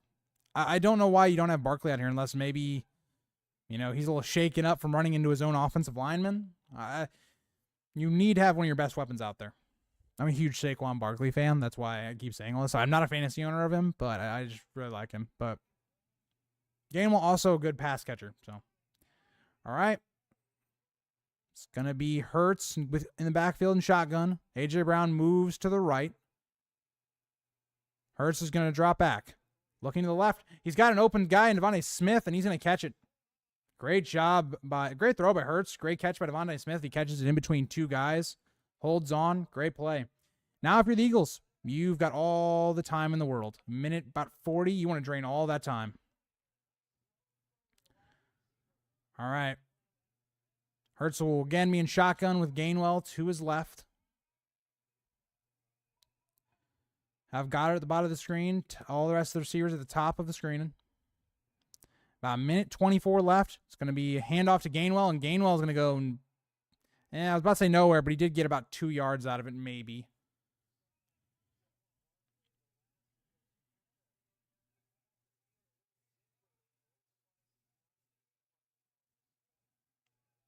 Even the announcers talking about Saquon Barkley not being in the game, and he's sitting there on sideline, but he came off the last time he was in a little gingerly, so I don't know. We'll see. Hurts and shotgun once again with Gainwell to his left. Same setup. Got 3 receivers to the right. He's looking to his left. He's going to do a drop-off pass to Gainwell. Gainwell makes a man miss. Makes another man miss. He misses 2 guys miss, and he took 3 guys to tackle him. Gainwell. Great job there. I mean, Packers, that's horrible tackling. Gainwell just made the Packers look badly there. The first guy, a little bit acceptable. The second guy, you just got destroyed by Kenneth Gainwell. Kenneth Gainwell destroyed Eric Stokes. Another guy misses directly after.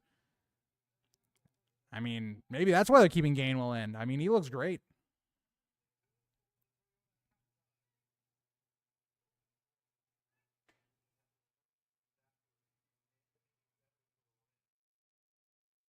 Here's a question for chat or people rewatching this. Who do you think should start for the Steelers? Russell Wilson or Justin Fields? Personally, I don't think that it matters. I think they're both going to be bad, but I think Russell Wilson has looked better than Justin Fields, so I would go with Russell Wilson. But who knows? Saquon Barkley's still out. We got 43 seconds left in the half.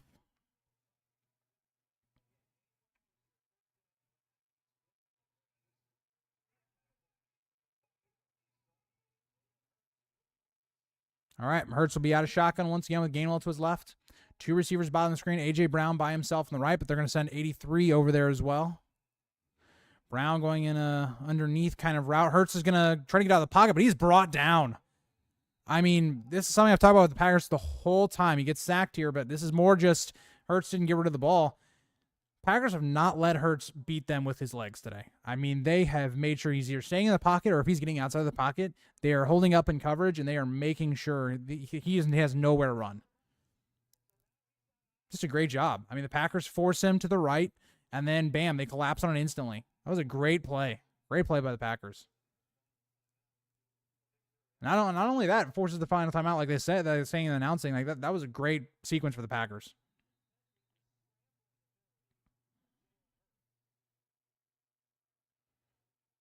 Definitely haven't been a perfect game by the Packers, but they've definitely looked good in terms of keeping Jalen Hurts from burning them. All right, be 31 seconds left. 2nd and 16 for the Eagles. Got to be a little bit more careful now with where you're throwing the football, but still got enough time. 31 seconds is plenty of time. All right. You'll have A.J. Brown on the bottom of the screen.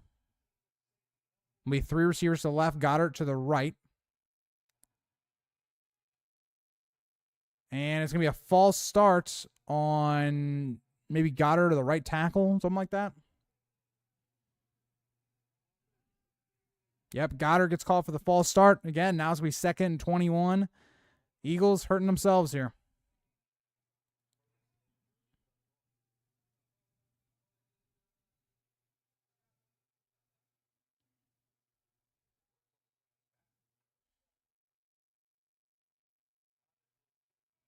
So it also looks like there was some miscommunication. It seems like Hurts was expecting the ball, and it just didn't come, but whatever. Hurts in the shotgun. You have A.J. Brown alone at the top of the screen. Goddard's now going to move to the right. Well, no, he's going to go back to the left. So you have 3 receivers in the bottom. Brown by himself. Hurts doesn't seem like he's got anybody. He goes for the check down to Goddard. It's going to be in play, but Goddard is going to fight his way for maybe 5. And the clock is moving. They got about 17, 16, 15, 14, 13, 12. This looks like they're just going to bring this down to get a field goal. It's going to get all set. Going to probably spike it around 4 seconds. Yep. All right. So this will be maybe the end of the half, this field goal attempt, depending on how long it takes. Might get a kickoff as well. Jake Elliott, one of the most efficient kickers in the NFL, trying to make this a 19-17 game. Definitely not the outcome you were wanting if you were an Eagles fan. But still, points is points. You didn't let the Packers get another opportunity. You're going to get the ball back first. So hopefully Elliott makes his field goal. Let's not jinx him.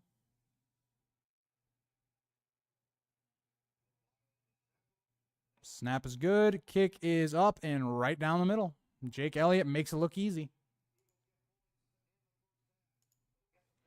All right, it'll be 19-17. And that is the end of the half.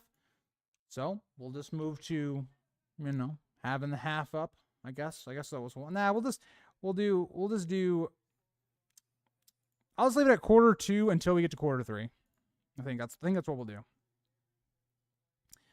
All right, I'm gonna go get some water, and I'll be back down, and we'll call the second half of the game.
All right, stream. I am back.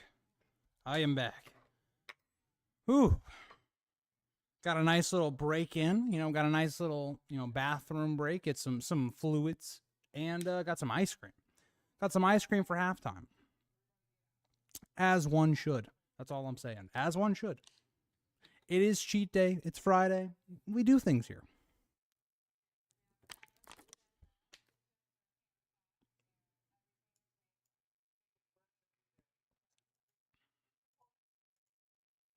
But if anybody's been in the stream while I've been doing this, I don't really look at viewers when I stream. Don't think it's good for mentals. But I hope you've enjoyed. It's my first time actually attempting to call a game more or less, like an announcer. It's definitely an experience. Hard to do when you don't know every player's numbers. When you don't have that in your face, but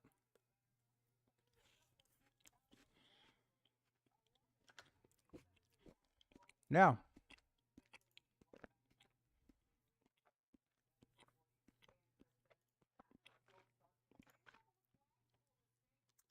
Here's what I'll say about this half so far. Pretty exciting half. The Eagles 100% answered, though. The fact that they're in this game is a testament to how well they recovered in this game. Coaching, fixing mistakes, having good composure, all that was great for them. Packers, offensively, have been pretty solid in this game. But, it could have been better, right? Red zone offense wasn't great. Both their touchdowns came outside of the red zone. I'd say right now, major focus for the Packers going in the second half, red zone efficiency. That's got to be your number one thing on offense. On defense, it's got to be containing Saquon Barkley. So far, Saquon Barkley has really hurt this Packer team so far. Also, guys, if you've ever had Dr. Bombay ice cream, I would highly recommend the orange cream.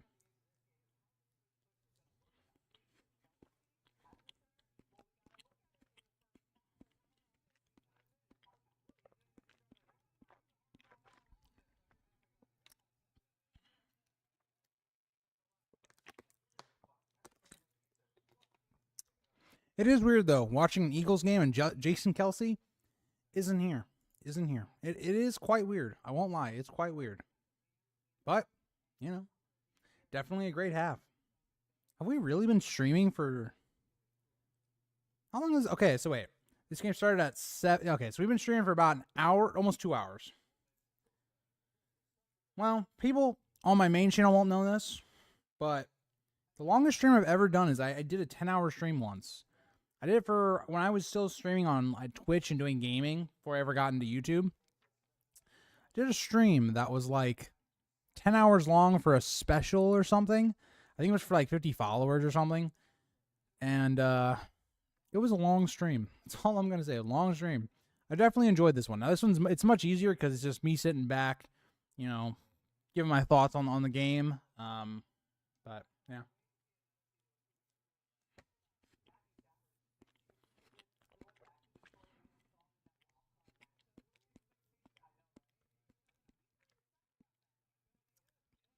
All these guys out here talking about Puka, and I'm just like, nah, we don't care about Puka. We care about Cooper Kupp. Okay. For my fantasy team to be decent, okay, Cooper Kupp has got to be good. I think Terry McLaurin's going to be insane this year. I have really no worries about Terry McLaurin. I've always drafted Terry McLaurin, I feel like, every year, but with better quarterback play, I think with Jaden Daniels, I think he's definitely an improvement for what the Commanders have had in the past. And Jahan Dotson isn't there. Sky's the limit for Terry McLaurin this year. He could have a huge season. But we'll see. Cooper Kupp, I expect him to be great this season as well if he can keep healthy. That's the only thing with Cooper Kupp. Cooper Kupp's whole thing is when he's healthy, he's fantastic. When he's not healthy, missing time, availability, not great for a fantasy owner. But I don't know. We'll see.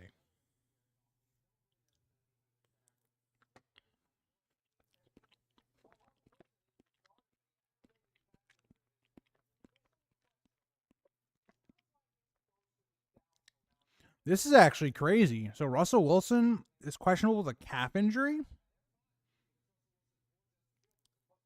It could be. I am really glad I have Atlanta's defense tomorrow. Not tomorrow, Sunday. Because either way, even if Russell Wilson was fully healthy, I don't think the Steelers are going to have much of an offense this year. It can't be worse than last year, but I still don't think it's going to be good.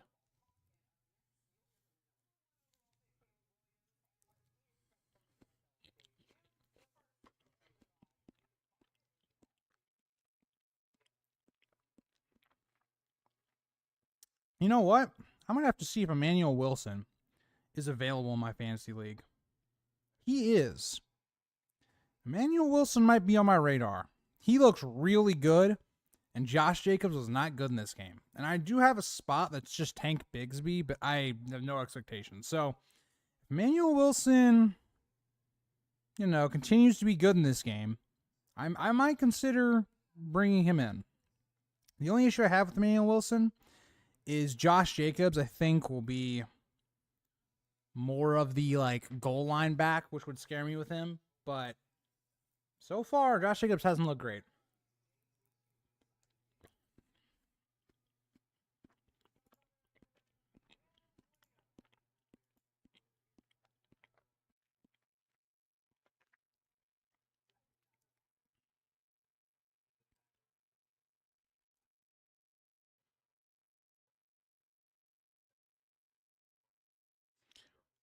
Talking about Caleb Williams right now.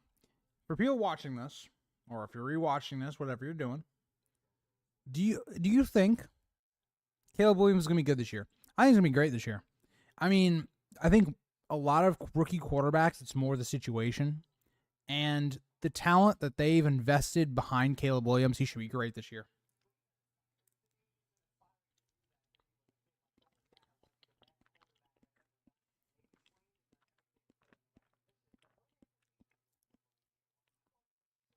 You know what? Let's figure this out. I think I can figure out what are the local Sunday NFL games for my area.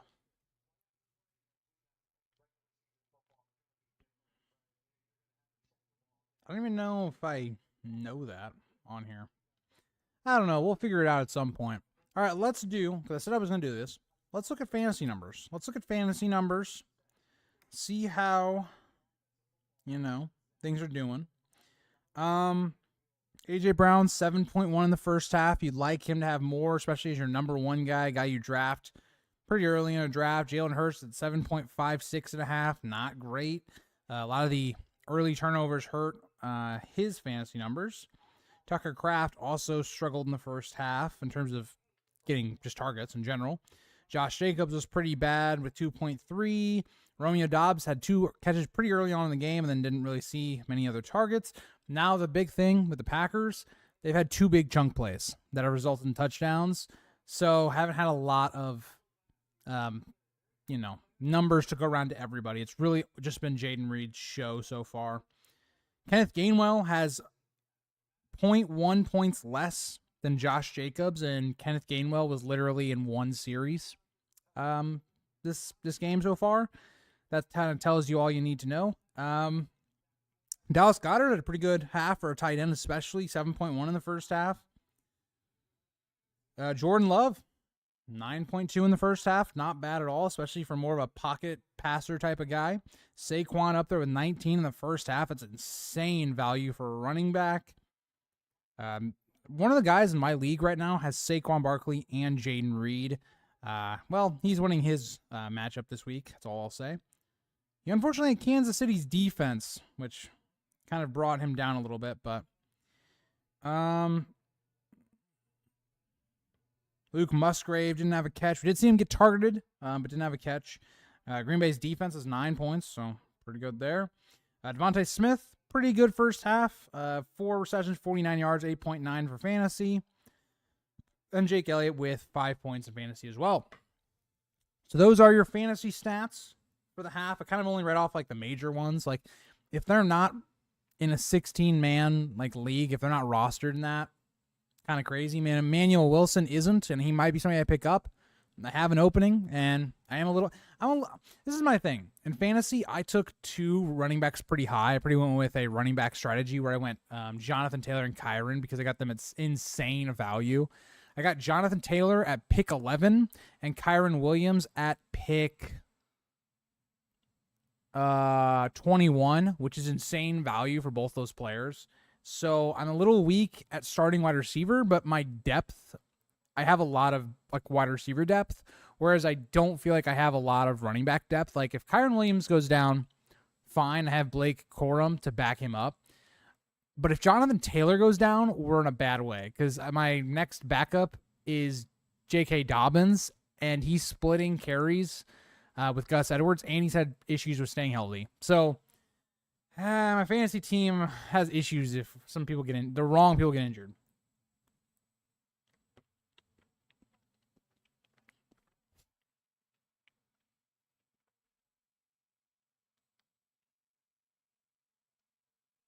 But so far, I will say, very entertaining game. A lot more offense than last night. But I also think this game's been a lot more sloppy than last night. I think there's been a lot more mistakes, a lot more penalties, things like that.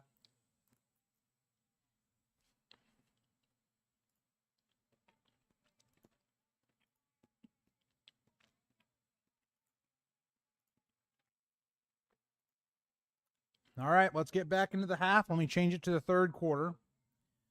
Nope, not that. Let's turn this to the third. All right. Also, if you're watching this back later on, or if you're in chat, let me know. What do we think about the overlay for the football stuff? I might change this. I didn't know what to do with the color scheme. I kind of went with an Eagles/Packer color theme. Kind of went in between on their colors. More Eagles than Packers, though. But we will see. Eagles get the ball first in the second half. And we'll see what they come out and do. See what they try to establish. See if they can get Saquon Barkley going some more in the second half.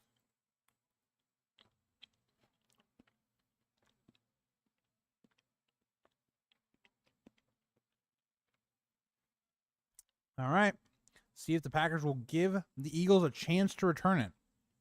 We saw one return, or two returns from the Eagles in the first half. Neither of them ended up well. This is going to look returnable, but they do not. Gainwell doesn't return this one. This one was shallower than the other one he took in the first half, but I guess he learned his lesson. Said, you know what? I'll just take it from the 30. Jalen Hurts and the Eagles offense back out there again. See what these teams did in adjustments. For the Packers, it's got to be focusing on shutting down Saquon Barkley. I mean, once he got going in this game blew wide open for the Eagles defense or offense. 3 straight drives of scoring, 2 touchdowns and a field goal.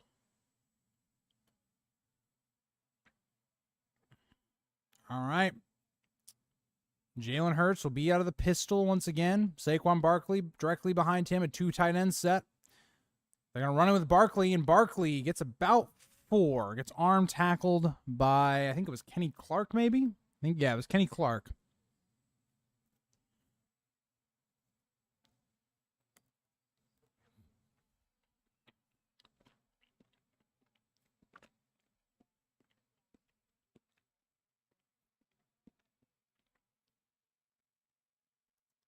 All right. Jalen Hurts, once again, shotgun. I have Saquon to his left. A.J. Brown lined up in line with Dallas Goedert on the right. Devontae Smith on the left. A.J. Brown moves to the outside on the right. Jalen Hurts back to pass. He's looking for A.J. Brown deep. He had him. He's got him. A.J. Brown burns him down there, and he's going to get a touchdown. And A.J. Brown just cooked Jair Alexander. I mean, he just cooked him. Jalen Hurts was going there the whole time, and Jair just got cooked. I don't know if this was a zone or man coverage. We'll have to see when we watch it back, but I know Jair was in the vicinity, and he just got cooked.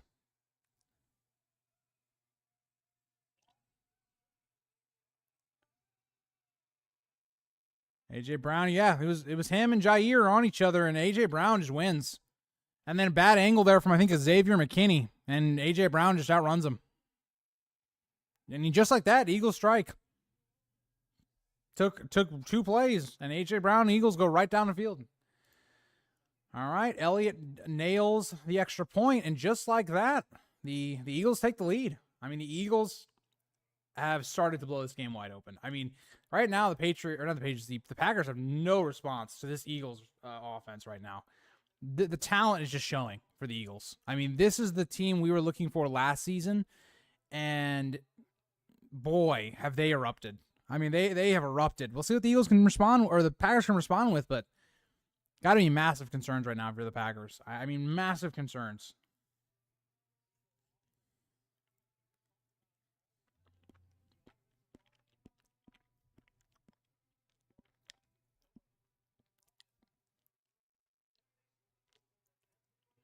Wow, 24 points, and we just started the third quarter for the Eagles. And remember, they have 24 points, and they had 2 turnovers to start out this game.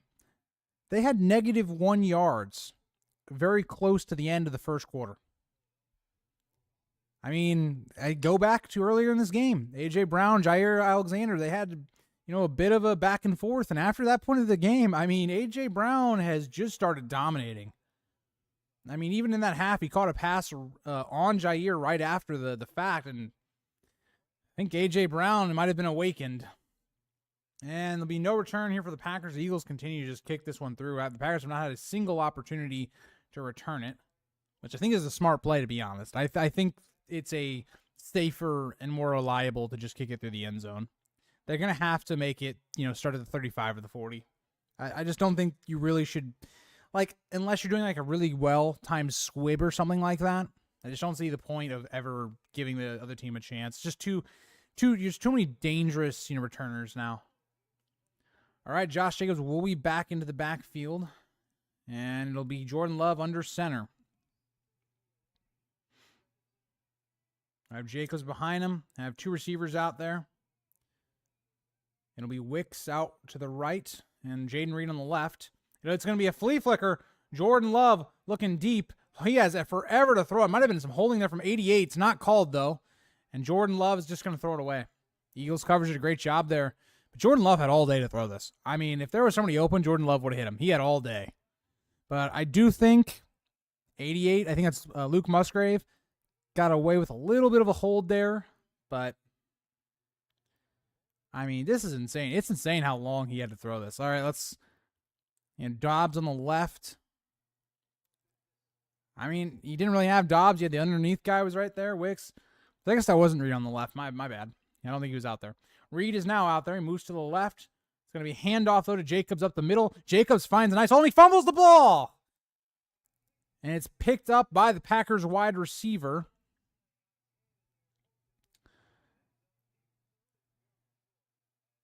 But that very easily could have been a fumble there and going the other way. But great play from Darius Slay. Punches that one right out. All right. Be 3rd and 1. Jordan Love's going to be empty. Got 3 receivers to the right, 2 to the left. Jordan Love's got pressure on him, and he throws it. And, ooh, it's going to be pass interference. It looks like Melton. They look like the corner was all over him. There's also flags in the backfield as well. Might have multiple flags here on the Eagles. Let's see what they get here.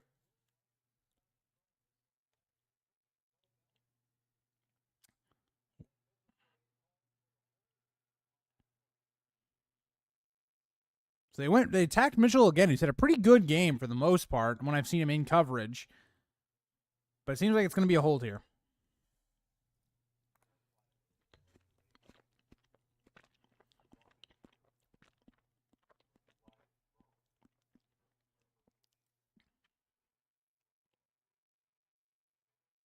It's going to be 2 fouls. It's going to be roughing the passer, and it's going to be a hold.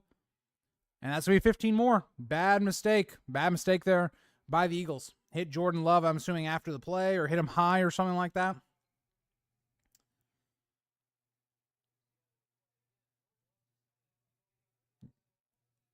Pushed him, I guess, a little late. I mean, I feel like that's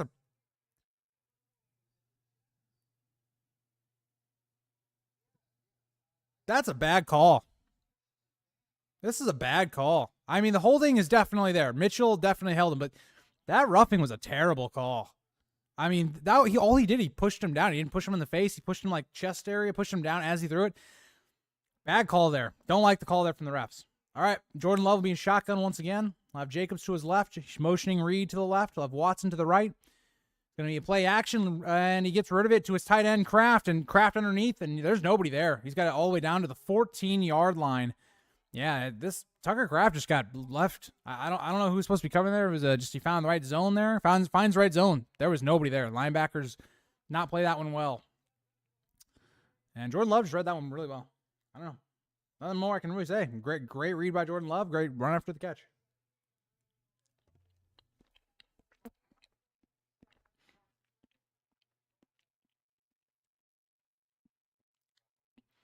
All right.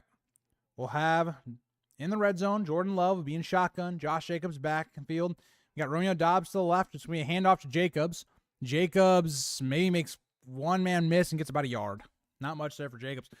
Jacobs continues to not look great in this game. You have the fumble. He's only had one run, I think, over 4 yards in this game. It's not been good in this game.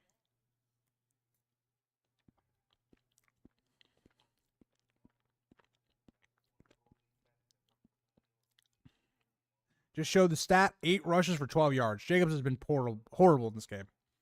Maybe it's the offensive line's fault too, but not been a good game. Jordan Love in shotgun, once again with Jacobs to his right. He's going to motion Reed inside, but on the left. He's looking to Reed. He looks to the center. He's got pressure in his face. I believe that was Jalen Carter, and it's going to be incomplete trying to get Kraft again. It'll be 3rd and 9.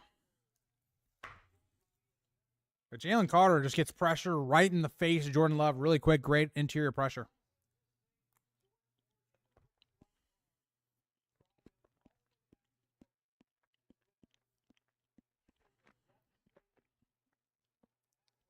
Great job by the Eagles. That was just a great job. All right, 3rd and 9. Jordan Love empty. He's got a bunch, 3 wide receiver on the right. He's got Christian Watson on his own to the left with Tucker Kraft also on the left. Jordan Love going to throw it out to the right, and it's going to be another flag. It was going towards Wicks, and I don't know if it was holding, pass interference. What do we got? It's going to be probably at the 1. It's going to be pass interference on the defense. Another costly penalty for the Eagles.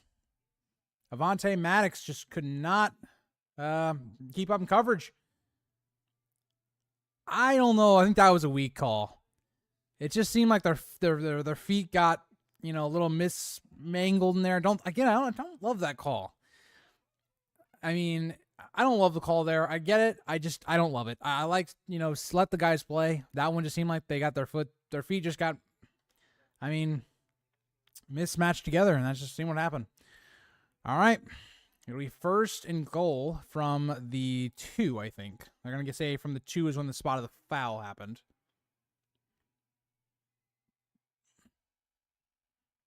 It'll be Josh Jacobs to the left, Jordan Love in shotgun. He'll have 3 men to the left. It's going to be a pass. Play action. Christian Watson on the slant inside. Sorry for not saying that the best. But Christian Watson, he's got a slant inside for the touchdown. He beat coverage inside, and easy touchdown for Christian Watson. He's been targeted 3 times in the red zone. Finally connects on 1, and he's got a touchdown here. That's my guy. He's on my bench. Didn't start him this week, but great route. It's a great route, great ball. But Jordan Love, great job. Great job with the Packers. They go down, they answer.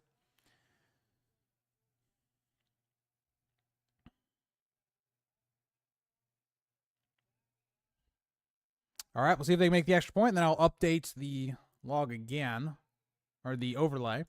All right, it'll be 26-24. These teams right now, their offenses can't be stopped.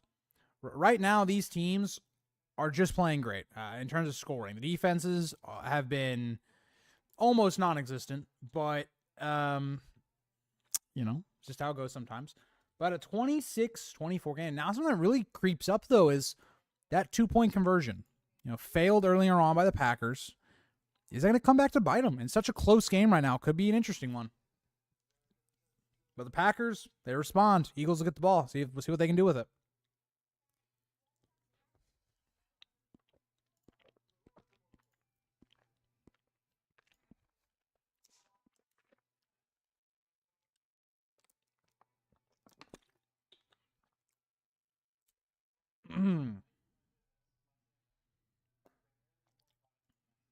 Hope you guys also, whoever's enjoying the stream. I know there's probably not been anybody in here really, just based on chat that I've checked every once in a while.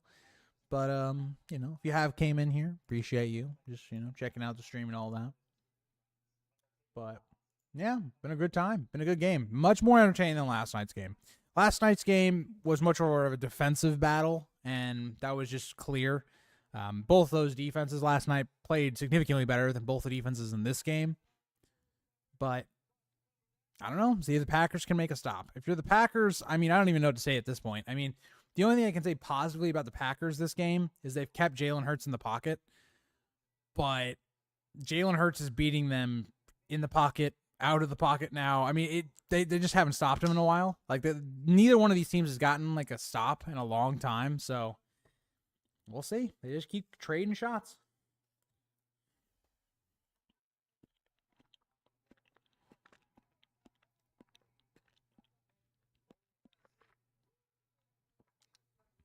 Here's what I still don't love. Even though Christian Watson scored a touchdown, and that's great, still only has 2 receptions for 7 yards. He has the touchdown, which is inflating his numbers, but it's not a great look. It's not a bad look, though, because, out of your flex position, I really think you're trying to get somebody to at least have, 10, 12 points. So, especially in a 16-man. So, you guys, when I'm talking about a fantasy football league, I'm talking a 16-man league. You might not think that's a lot, but, if you're looking at a standard 10-player league, it's an extra 6 picks every single round. So, it's pretty hard to get a good, running back duo, wide receiver duo. But let's get back in the game. Packers kick off. It's going to be deeper than the last one, and Kenneth Gainwell is going to just let it go.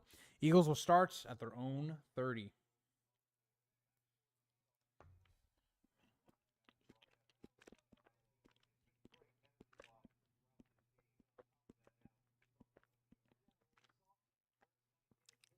This is one of those games, guys, where I think whoever has the ball last is going to win the game. I mean, that's just the way it's going. Neither one of these teams can stop the other.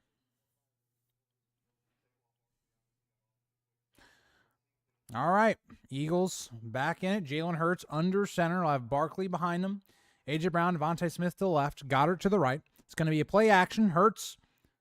He looks and knocked down by Rashawn Gary. Great play by Gary.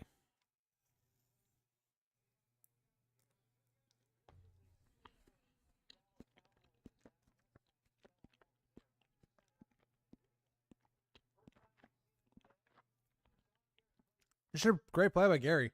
Can't keep it with Goddard, but just put your hands up. You know, don't let him get that easy throw there. He's looking for the underneath. Didn't let him have it. Be 2nd and 10. Hurts in the shotgun with Barkley to his left. He's going to hand off to Barkley, and Barkley is going to get away from a tackle, but it was enough to trip him up. He'll still get 2 or 3, though. It's going to be 3rd down and probably 7. It was Cooper on the tackle. Be shotgun for Hurts. We'll have A.J. Brown, top of the screen, man-man coverage. Hurts, and there's a man, gets right to him. Gary, is that Gary? Rashawn Gary gets to him instantly. But there might have been a jump. Was there a jump? It looked like maybe Kenny Clark in the middle of that defense might have jumped early. I mean, Lane Johnson got destroyed. I mean, Lane Johnson never had a chance on Rashawn Gary. And I don't know if it's because, you know, the offsides thing, and maybe they didn't expect the play to go, or the neutral zone infraction. By the way, also, I think it was, might have been Wyatt that jumped, actually. But maybe it wasn't enough. Maybe it wasn't into the neutral zone. Don't know. Either way, Rashawn Gary, he by himself just said, we are getting off the field. Incredible plays by Rashawn Gary. Great job. All right. Philadelphia will actually have to punt the ball. We haven't seen this so far today.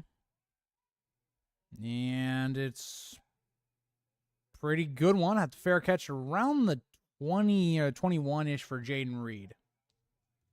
Great job by Rashawn Gary, though. Gets that stop for him. Now see if the Packers can, you know, add on to the lead.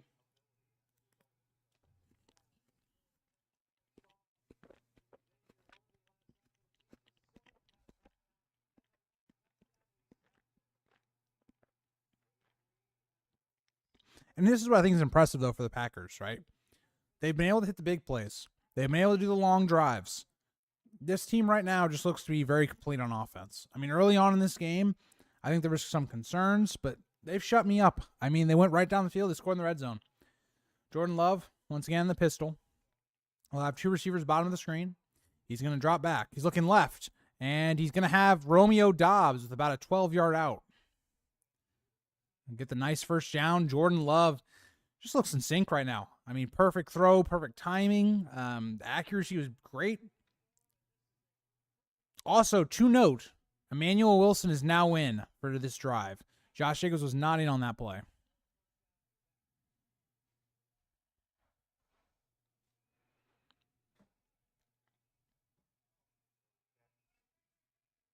All right, Jordan Love will be in shotgun. Emmanuel Wilson to his left.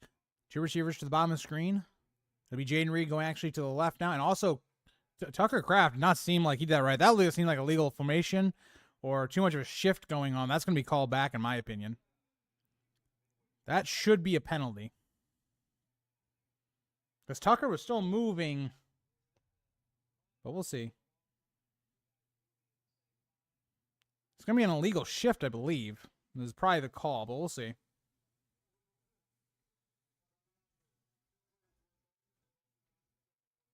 Yep. They had 2 players moving, Jaden Reed and Tucker. Can't do that. It's an illegal shift. It almost screwed up the play, by the way. Tucker almost got in front of the snap, but yeah. All right, let's do it again. It'll be 1st and 15.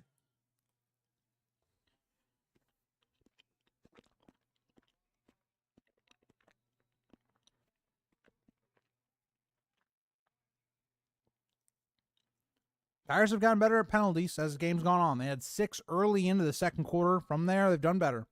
Jordan Love under center. Emmanuel Wilson still back there. Christian Watson moves into around the left tackle. It's going to be a play action. Jordan Love looking and just underthrown to Jayden Reed. He had him open, just missed him. But already in this game, Jayden Reed has kind of come out as the number one guy here. He's gotten the most targets in this game. You know, the big plays, of course, but just targets. He's showing to be the number one so far. It's just not a good throw there from Jordan Love. Probably was trying to get a little low to, make sure Jayden Reed was, safe because he did have a guy coming in on him, but it's not a good throw. Too low. Be 2nd and 15. Jordan Love will be an empty. We'll have 2 receivers to the top, 2 on the bottom. Tight end to the right as well. Jordan Love looking left. He's going to throw it, and, dropped by Romeo Doubs. It was a little behind him, but a ball Romeo Doubs probably should have caught. Would have been around a first down as well. It'd be 3rd and 15. So, again, 2 plays in a row where probably should have converted, but some mishaps from the Packers.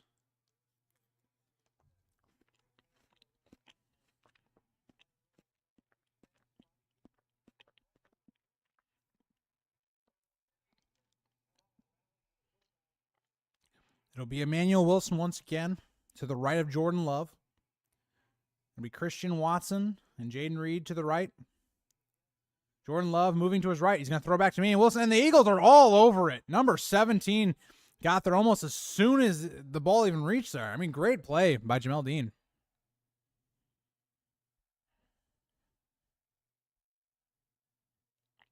I'm realizing upstairs that I'm a little bit behind, I think. But another illegal shift by the Packers. It's going to be declined, but great response by the Eagles defense. Again, great response. I think that was more the Eagles, or more the Packers, misplaying themselves than it was the Eagles, making great plays. But, at least on the last play, they made a great play there. But a dropped pass, an underthrown pass, and that kind of stalls the drive, plus the penalties. So I was just then praising the Packers about not committing any penalties, and there they go. 2 on that possession by themselves. The punt is, it's a pretty good punt. All the way down to about the 17 of the Eagles. It's going to be returned. Pretty good return as well. It's going to get almost up to the 30, about a 12-yard return. Pretty good return. All right, we'll see if the Packers defense can have another response. And here I was talking about both these teams not being able to get a stop, and both of them get a stop. Another flag. A lot of laundry in this game. A lot of laundry. What's the call? Is it a holding? What are we looking at here? Blocking the back? Taking a long time to discuss it.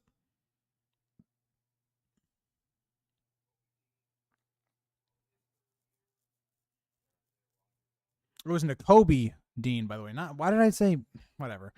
It's not important. It's not important.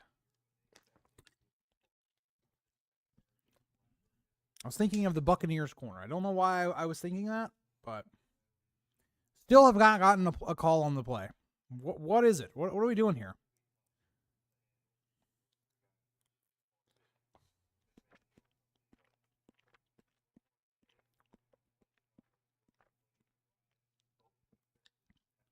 Are there 3 penalties on this play? What is taking so long? I'm being so impatient. But, my God. It's taking 3 minutes on 1 penalty. Okay, we have 2 refs coming over to Nick Sirianni now.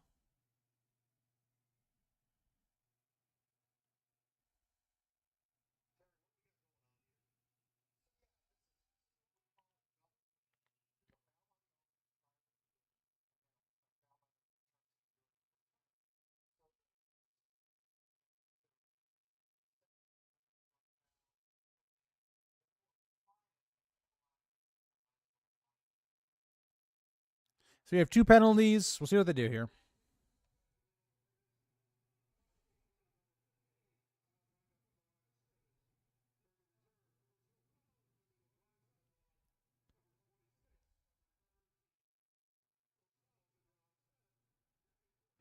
All right, penalties offset. There was a personal foul block in the back, and there was also a illegal formation.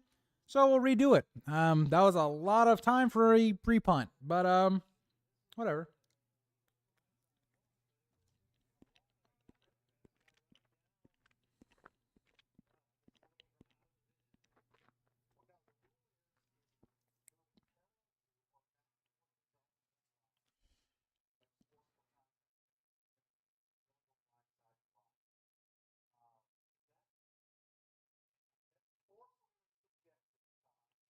That looked like it was not a penalty. Those guys were equal to each other. The guy comes in to hit the Packers winger at the same time. They're literally parallel to each other, and they called that a penalty? They're talking about it being subjective right now. That, in my opinion, should not have been a penalty. I will say there's been a couple questionable calls on the Eagles recently. I'm just saying that was kind of a wild call. And again, I'm not a fan of either one of these teams. I actually thought I picked the Packers to win this game. So I'm being as unbiased as possible here and saying that there's been some pretty calls, in my opinion, in this game. But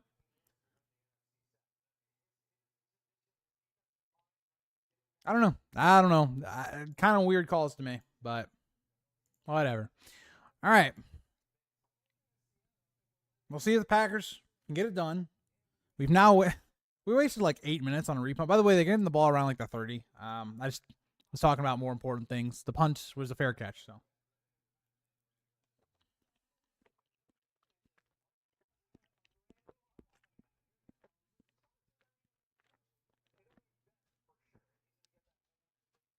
I'm talking about which new head coach has the best chance to make the playoffs. I mean, if Morris from the Falcons, the head coach there, does not make the playoffs, probably should be fired. Like the amount of talent they have on that team to not make the playoffs, you bring in Kirk Cousins, all this stuff, got to make the playoffs. I mean, that's the easy answer. They're talking about Jim Harbaugh for a little while, and I think the Chargers will be better this year, but I don't think like they'll be anything crazy. Like I think they'll be better. They'll be better coached and disciplined. But I think the Chargers right now lack offensive weapons. Like, you have Ladd McConkey. Maybe he'll be good this year. Quentin Johnson, maybe he'll improve, take some steps this year. But the receiving options right now for the Chargers are not great. They got Gus Edwards and J.K. Dobbins. And, those guys, they were in the system with their offensive coordinator last season. So, I think it's going to be a heavy running team with Justin Herbert, who's a good quarterback. It's possible. It's possible they could do well this year. It is possible. But is it enough to make the playoffs in the AFC, which I think the AFC is stacked? Like, you got to think the Dolphins, the Bills, the Jets are all going to be competing for a playoff spot. The Texans, who are going to be great this year. I think, honestly, the Jaguars are going to be competing for a playoff spot. You're going to have the Chiefs, who are going to win the division. Let's not get anything crazy here. They're going to win the division. You're going to have the Ravens, Bengals, and the Browns, all teams I think can make the playoffs. I just don't. I think of all the teams, I think the Chargers is the team I believe in the least out of a lot of those teams.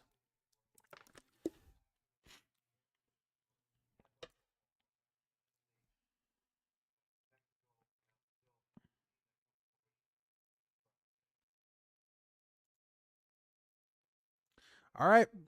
Or sorry, the Eagles. Sorry, I get the ball back. My bad. I don't know why I said that earlier.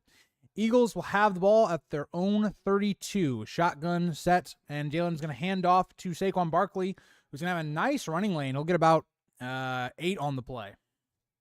Saquon's been good when they've given him the ball. I think just keep giving the ball to Saquon.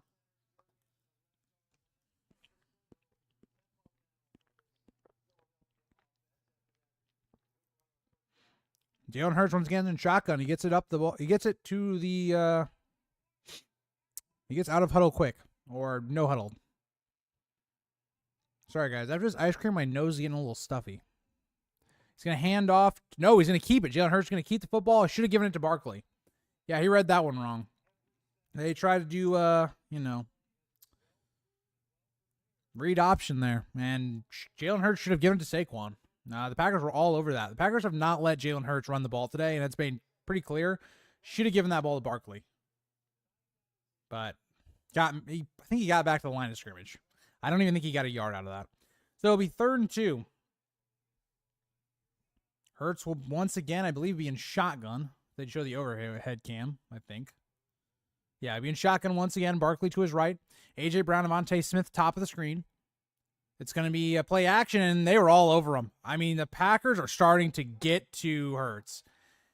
And it looked like an incomplete pass to me. It looked like he tried to throw it. It wasn't a fumble. They might review this. Who knows? But I think it was incomplete.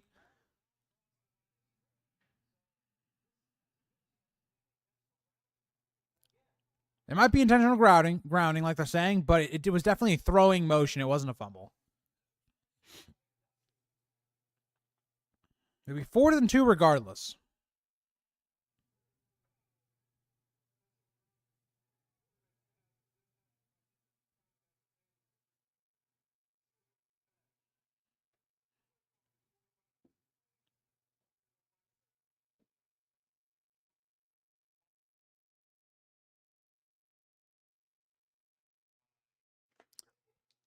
I did not know that was a rule. That if you were impacted by the hit, that kind of negates intentional grounding. I didn't know that. All right, Jayden Reed will catch it at about the 12, maybe 11.5, maybe, but they're going to think they're going to mark at the 12. All right, we'll see. I mean, both defenses making some stops, but here's the most important part to think about from this game. Regardless of what the Packers have done, they've not allowed Jalen Hurts to win this game out of the pocket or scrambling, all that stuff. They have negated that completely. They've done a fantastic job with that.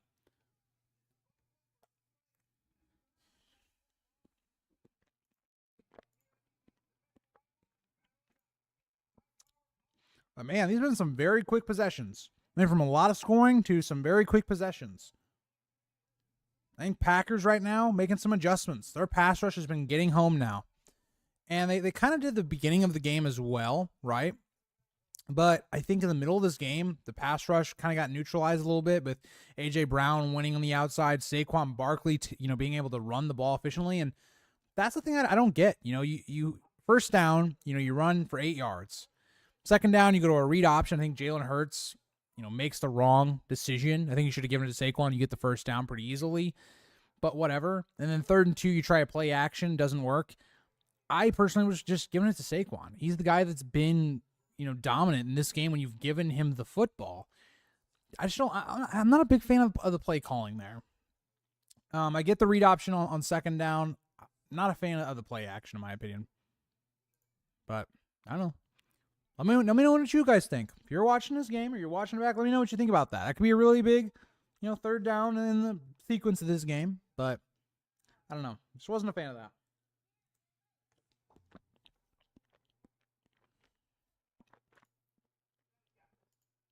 Also, a little sad that we are continuing to not throw the ball at Christian Watson.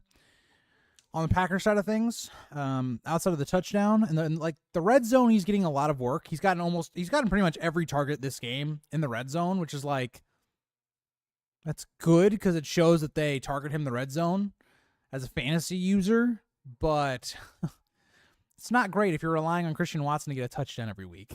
Because tell you right now, he's not going to have 17 touchdowns this year. I don't think. Jayden Reed could, but I don't know.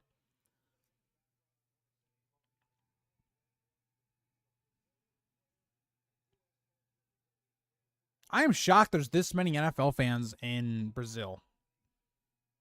A Patriots jersey in Brazil, we love to see that. It's going to be a bad season for you, my boy. But I respect it. You see, you used to be, if you were a Patriots fan, people couldn't talk trash to you. They could try. But now it's like, yeah, you just get bullied. But whatever. Jordan Love will be under center. Got 3 wide receivers out there with Josh Jacobs in the backfield, I believe. Doesn't look like Emmanuel Wilson. I think it's Josh Jacobs. It'll be Jacobs, and he's going to get... Oh, no, he breaks a tackle. Great, that run from Josh Jacobs there. I mean, he broke a tackle. He got hit right as he got the carry. He still turns that into an 8-yard run. Fantastic job there from Josh Jacobs. I mean, previous to that run, I'm pretty sure he had less than 15 yards. So he just, doubled what he had been running already now. So that was great. That was a great job for Josh Jacobs. One thing I have known, though, the blocking when Josh Jacobs has been running has not been good. It's not been good. He has 10 rushes for 19 yards. So it's been a rough game for Josh Jacobs. Really rough game.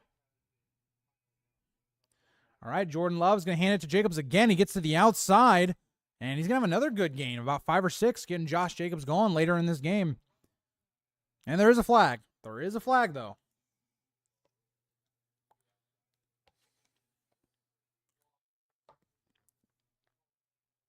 It's going to be a hold, I believe, on the left tackle is what they're saying.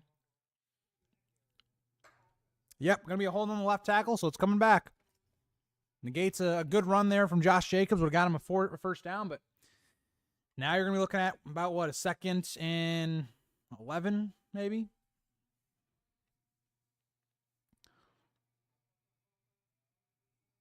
Yep, that was easy. That was an easy call. He just, yeah, can't make it that obvious. Everybody holds. You just can't make it that obvious.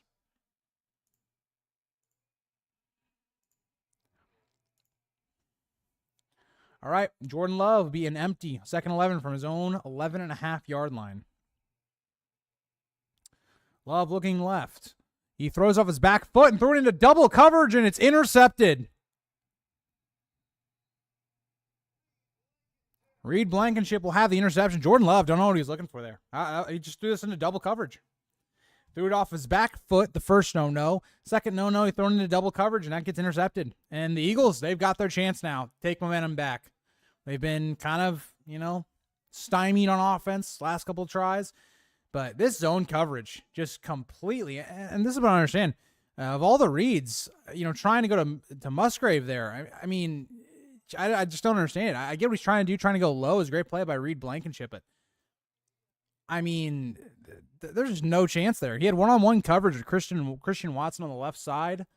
Maybe you take a shot there, but that just wasn't the read. I just think Jordan Love got fooled by the coverage there because the linebacker dropped out of that and into that pretty quickly, and Reed Blankenship came up quick. On the other things, though, Jalen Hurts will be with Saquon Barkley to his right. He's looking to pass, and he's got Devontae Smith for about 8. Good read from Jalen Hurts. Really settling in here.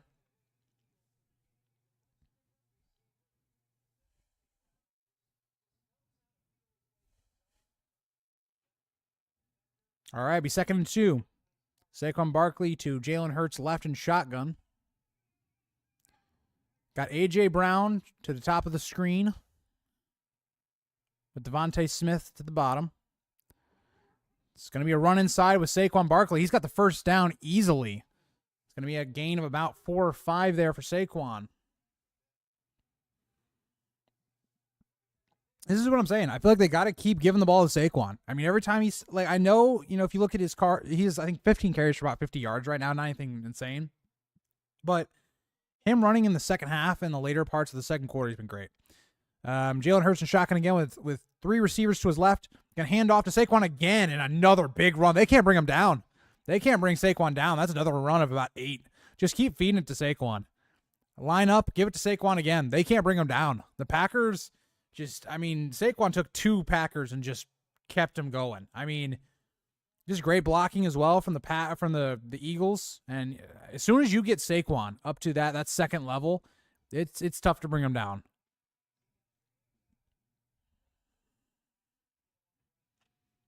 All right, 2nd and 1. I'd just line up, give it to Saquon.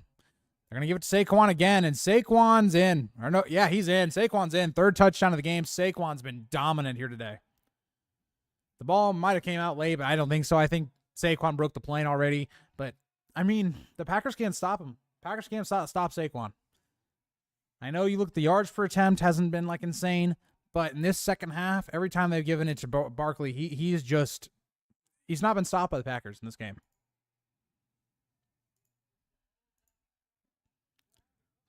I mean, he gets hit at initial point of contact, and he has 2 guys on him, and he just keeps going. I mean, that's insane power, insane strength. All right. See if the Eagles make the extra point. But Saquon Barkley having an insane first game. Insane first game. Elliott drills it right down the middle. And then make it a 31-26 game coming towards the end of the 3rd quarter.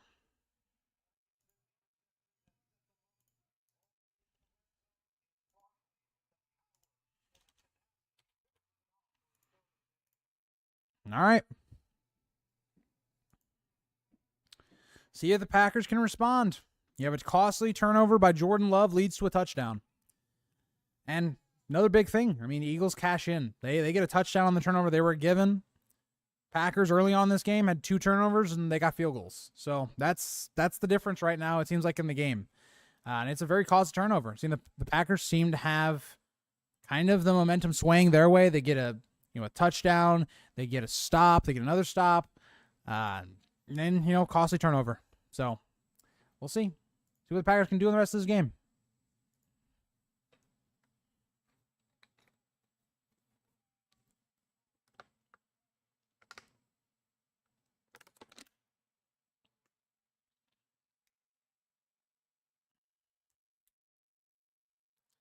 I will say, Eagles have impressed. They have used their talent in this game.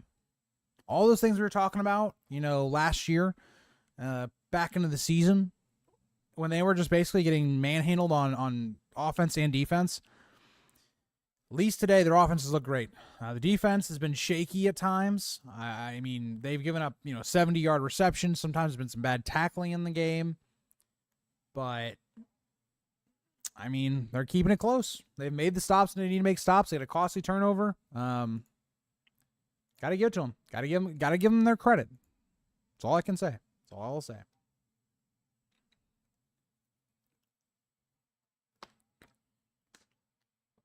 I think you're the Packers. Got to slow it down a little bit.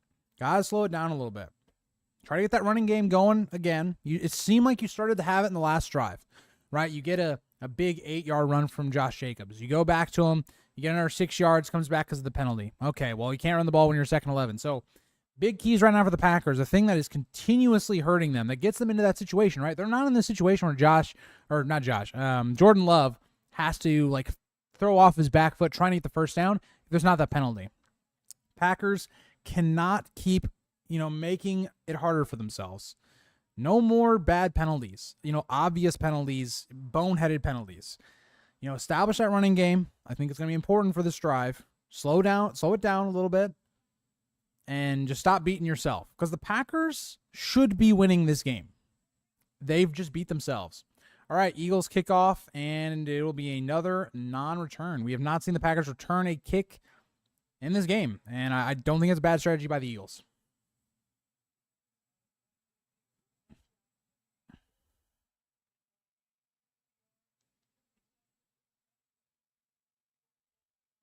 But what I'll say, you have two new running backs for both these teams. One of them's looked dominant. The other one does look questionable. I mean, Josh Jacobs, less than 20 yards in this game, a fumble. So, I mean, you look at Barkley, 83 all-purpose yards, 3 total touchdowns. Big game from him. Packers starting their own 30. Jordan Love will have Josh Jacobs to his left. He's looking to throw. He's going to go left with it. He throws it to Romeo Doubs, who catches it for about 9, maybe 8.5 more like. A little behind Romeo Doubs, but Romeo Doubs makes up for his drop earlier and catches it this time. Very similar, because it's basically the same route, same type of throw, just made the catch this time. See what they try to do here. It's probably going to be about 1.5 yards, maybe, 1 3/4 yards on second down. Jordan Love, once again, out of shotgun. He's got 2 receivers and the tight end to the left. Jaden Reed goes in motion. Going to give it to Jacobs again, right up the middle. Have about 4 or 5 and gets the first down. Nice blocking there from the interior.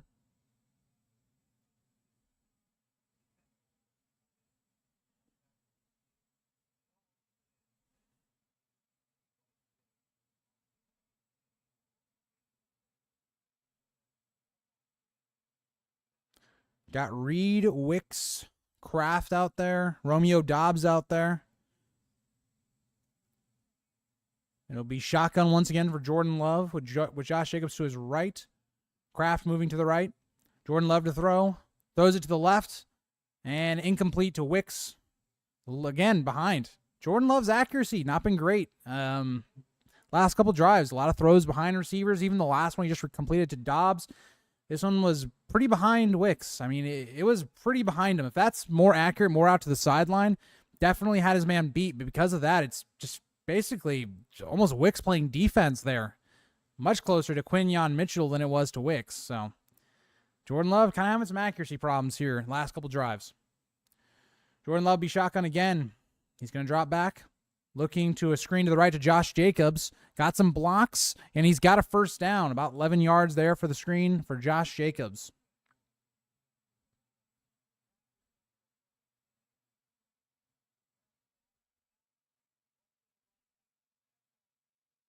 Some man down. Seems to have some issues with his wrist. Or hand. Some sort of injury in his hand.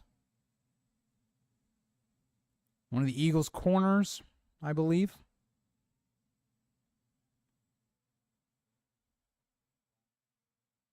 Be CJ Gardner-Johnson with the injury. Yeah, it seems like he kind of came down on that hand kind of weird. Don't think it's broken, though. He seems like he can move it. I think probably maybe a strain or something. But he gets up pretty easy. So hopefully nothing serious with him.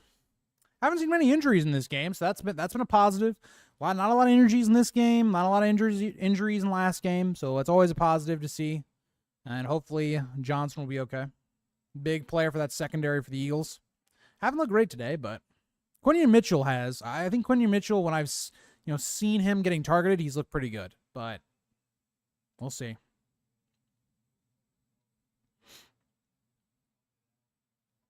Got about 250 left in this one. McCollum comes in, I believe, to replace him. Jordan Love will be under center. He has Christian Watson moved to the right side behind the tight end. It'll be Josh Jacobs still in the backfield.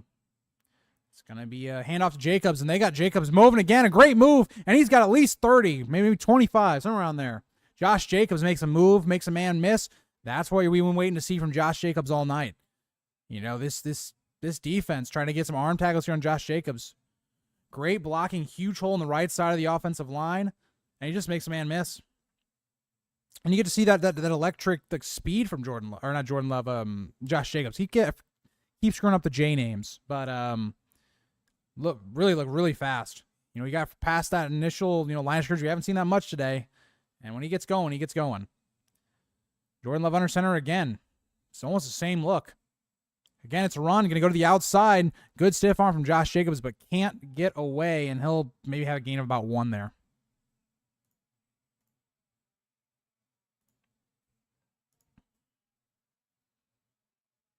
I like to try to get Josh Jacobs going, though.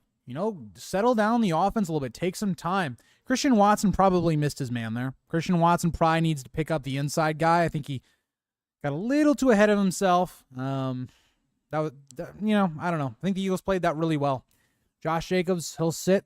So I think we're going to probably see Manuel again. Manuel Wilson will be back in the backfield again. Josh Jacobs looking to him outside in the flat.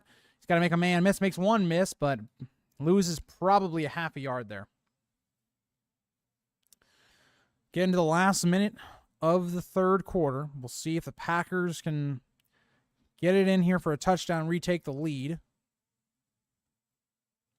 Zach Bond also today has looked really good, in my opinion. Zach Bond has looked really good in this game. He's been all over the place. I've mentioned him, I feel like, a couple times during this stream. He's been good.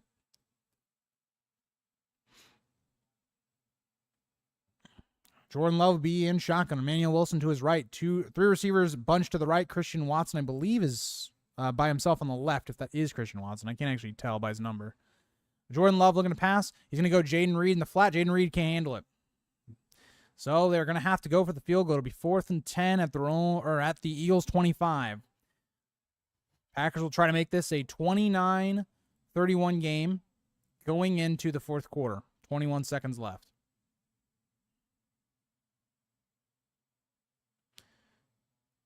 So far, Packers kickers look good. He had 1 field goal that almost missed from, I think it was like 38 earlier in the game, or 31, I should say. Maybe it was the point after. I'm not sure. I can't remember which one it was, but he almost missed 1. But we'll see if he can hit it from 43. It's the longest one of the day so far. Kick is up, and it doesn't get in. He missed it. He missed it by about an inch. New Packers field goal kicker. Packers have had struggles with special teams, trying to find their guy, and it kind of creeps up here. So we'll kind of get towards the end of this fourth quarter or this third quarter. It'll stay 31-26 Eagles. Yeah, I mean, this missed it. This missed by about an inch. I mean, if it's, an inch or two the other way, that's going in. That's a tough one. But again, like I talked about earlier in this game, there was another kick that was about an inch in. So, a little bit of karma gets a little bit further out and you barely miss it. You think about the points that the Packers have left on the table right now. Go for two, they don't get it. Field goal you miss. But all right, Jalen Hurts in shotgun with Saquon Barkley to his right. He's got A.J. Brown, Devontae Smith to the left. Hurts is going to take it. He's going to hand to Saquon Barkley. Not a lot there, but he makes a move, and he's got a burst of speed. And Barkley is down at the 37, I believe, of Green Bay. I mean, he made one-man miss, and nobody was catching him. I mean, Saquon Barkley, this looks the healthiest I've seen him in a long time. I mean, he is just making guys miss. Electric speed. Barkley's taking this game over. That's the way to end the third. I mean, Philadelphia's rushing offense now is taking over. The Green Bay cannot stop Saquon Barkley. I mean, they can't stop him. If you're the Eagles, keep feeding this guy, keep taking that time away, and this game's over. I mean, that's the way I'm looking at it right now. Saquon Barkley is putting this team on his back. Struggled early on, and they've started to get the running game going. All right, let's change the quarter. We're going to the final quarter of the game. This is where the money's made. Can the Packers hold on? They're going to have to make a big stop here, try to get the Eagles out of field goal range. But, man, Eagles are moving the ball really well right now. Really well right now. Ugh. Really impressed with Saquon Barkley. I'm really sad that Saquon Barkley did not get to my pick in fantasy because he's looking fantastic right now. Just for people, that want to know, Saquon Barkley right now in fantasy has 31 points. So if you didn't pick him in fantasy, probably crying right now because he's doing fantastic. He is just lighting it up right now. And in my opinion, this is the difference between having a guy like DeAndre Swift and Saquon Barkley. And I know maybe that's an unfair comparison, but Saquon's just a different guy. He is a different animal. Just a beast. You put him behind one of the best offensive lines in the league, versus the Giants' offensive line, which is one of the worst. Night and day difference. I mean, night and day. You give this guy one hole, just one hole, or he makes the guy miss one tackle and he's gone. So impressive. This is just an impressive game right now. And I said, what did I say at the beginning of the game? I said at the very beginning of this game, right before the game started, the team that could rush more efficiently would win this game. And right now, the Eagles have worn down the Packers. Their rush offense is just getting better and better as the game goes on. Started this game, the Packers were able to control Saquon Barkley in the rush game of the Eagles. And then the game just kept going on, and Saquon Barkley just found more and more success. But we will see. Been live here for about 3 hours, which is crazy. Haven't been on the stream this long in a long time. But, I mean, I've been enjoying it. I know there's not really been people in the chat at all or, chattering, but I just enjoyed, calling the game. Jordan Love getting a little bit of work done on his legs. Maybe just to, keep fresh. Hopefully nothing serious. But, yeah.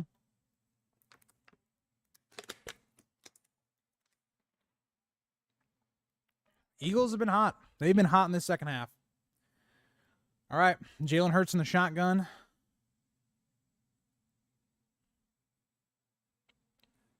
Got two receivers to the right, two tight ends on the left. It's going to be a blitz. And, that could have been dangerous. Jalen Hurts tried to get this one out quick, but number 55, Cooper, he stormed in there. That could have easily been a pick six. If Cooper is a bit quicker on this play, that right there would have been a pick six.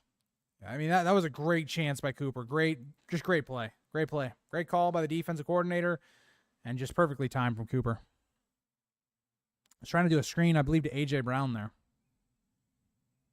Jordan Love still getting worked on in the sideline.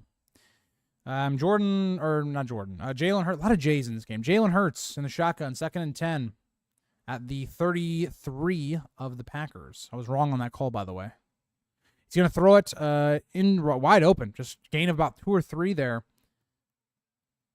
That'll be from, I don't even know what that guy's name is. The tight end 81. It was something Gal something. A.J. Brown up over 100 yards with a touchdown as well in this game. Jalen Hurts, no huddle, keeping this Packers defense, on their heels. Be no huddle. And you got 3 guys to the left, 2 to the right. Jalen Hurts looking to the left, throws, and he's got A.J. Brown again for another first down. They're cooking him. All right, about the 8.5-yard line. Jalen Hurts is getting him in a no huddle. They are just in sync right now. And A.J. Brown just finds just a good little spot there. Way too far off coverage. 25, trying to respect, Nixon trying to respect Brown, but I don't know. It's gave him too much room. Jalen Hurts with Saquon Barkley to his left. A.J. Brown at the top of the screen. Devontae working the slot. Hurts. He's going to hand to or he's going to keep it. He should have given it to Barkley, and he's going to get stopped behind the line for a loss of about 4, I believe, on that play. Loss of 3, actually, we're going to say. Again, the only thing positive about the defense for the Green Bay that I can say in this game is that they have contained Jalen Hurts from running. Read options, Jalen Hurts has done basically nothing this game. All right, it'll be 2nd and 13. Jalen Hurts, Barkley to his left, 3 receivers to the left, and the tight end on the bottom. Hurts tried to get a screen off. Hurts has got nowhere to go. He's going to throw it. He's almost got it picked by Nixon. Nixon should have had a pick 6 there. I don't know what Hurts is looking at. You can see that he was trying to throw it to the underneath receiver on the left, and it wasn't open. I mean, he looks there. It was a design. It looked like it was a design screen, but then down the field there was nothing there. Nixon should have had a pick 6 there. That should have been a pick 6. He was trying to go to Jahan Dotson on the left side. Just a terrible read by Jalen Hurts. That's not the second throw that I've seen from Jalen Hurts where I just got to question what he saw there. But 3rd and 13. Empty backfield. 3 receivers to the right, 2 to the left for Hurts. Hurts struggling to the snap off. They just got it off in time. Hurts is going to move out to his right. He's going to throw it to the end zone, and it's picked off. Jair Alexander picks off Hurts. He was looking for A.J. Brown. I don't know what Jair is doing. He's going to take it out. Alexander should have just taken it either. That was dangerous. But I want to see what Hurts saw here. Maybe did A.J. Brown slip or something? Because this looked like an easy pick. Jalen Hurts again throwing a cross body. Yeah, Hurts. It looks like A.J. Brown slipped. But either way, threw it into coverage. I mean, Jalen Hurts makes 2 questionable throws. 2 questionable throws. Basically back-to-back. A.J. Brown slipped, so maybe if he doesn't slip, it's more of a contested ball, but threw it pretty much into double coverage almost. Yeah, Jalen Hurts has had a couple bad throws in this game that have really cost him, and that's not going to cost a golden opportunity. You had the Packers, on their heels, and you gave them an opportunity to get right back in this game. So we'll see if the Packers take that opportunity, right? 3rd, turnover for the Eagles in this game. Yeah, that's heartbreaking there. That's heartbreaking if you're an Eagles fan. Nothing more can be said there. I mean, even if you don't get the touchdown, right? You take that field goal, you would have been up 8 points.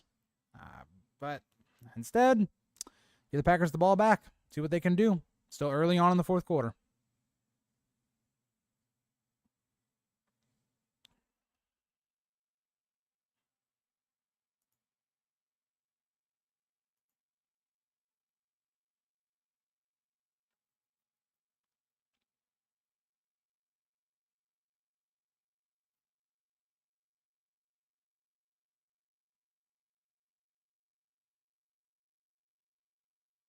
Also, for anybody that cares, A.J. Brown up to 22.9 fantasy points. Jalen Hurts, 13 points. Not a good game for him. Nope. Not a good game at all. Unfortunate. Josh Jacobs up to 8.4 for fantasy owners, so getting a little bit better. Still not great, though.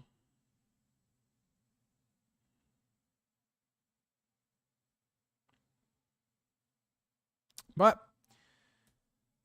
let's get into it. I'm ready for the end of this game. This has been a back and forth game. Momentum has shifted from each team multiple times. It's been a great one. It's been a great one. It's been a great first game to cover it for a stream. It's been a great one. I've enjoyed it. I can imagine these games not being as great if they're not good games. You know, you get a stinker like the Broncos and the Chargers or something. I don't know. All right. We're back into the coverage. Hopefully. I want to see this be a good game. I want to see the Packers get a touchdown here. You know, make it, you know, another within a field goal game. And we'll see. Again, I once again think this could be a situation where it's the last team who gets the ball wins. It's the way these offenses have moved. Jordan Love in the shotgun. Has Josh Jacobs to leave to his right. Jayden Reed moves to the left. And then back to the right. Looks like an RPO. It's going to hand it to Josh Jacobs. Josh Jacobs has got a lane. Josh Jacobs breaks a tackle. And he's going to take this all the way down to the 45-yard line. Josh Jacobs starting to get going. Again, seeing the electric speed now from Josh Jacobs. Packers offense is now getting the running game going. 2 big plays from Josh Jacobs. He had an RPO to the outside to Reed, but they give it to Josh Jacobs instead. Josh Jacobs makes a man miss. Great blocking there. I mean, just great blocking. The Packers' run defense blocking has gotten better as the game's gone on. Started this game, really struggled, but now Jacobs starting to get going. This is the Josh Jacobs that we've been waiting for the whole game. I mean, there was a point where he had 10 rushes for 19 yards. He's at 13 rushes for 76 yards. Going to give it back to Jacobs. He's going to take him down in the backfield. Great tackle by Nakobe Dean there. Going to lose maybe a yard or two. But still, I mean, his last 2 carries have basically gone for about 30 yards each. So, crazy. So, okay, now I see. Okay, so Jalen Hurts was super late on the A.J. Brown on his last interception. And then, unfortunately, as he threw it, 1, Jair Alexander recovered in coverage, and 2, A.J. Brown slipped. So, really unfortunate timing. You can see what Jalen Hurts saw. It wasn't as bad as the other interception, but it still wasn't very good. Christian Watson going to have a catch here. Get across the 50 to the 49 of the Eagles. Great little quick throw there from Jordan Love to make this a more manageable third down. Should be about 3rd and a couple here. 11 minutes left. It'll be 3rd and 5. Jordan Love will be in shotgun.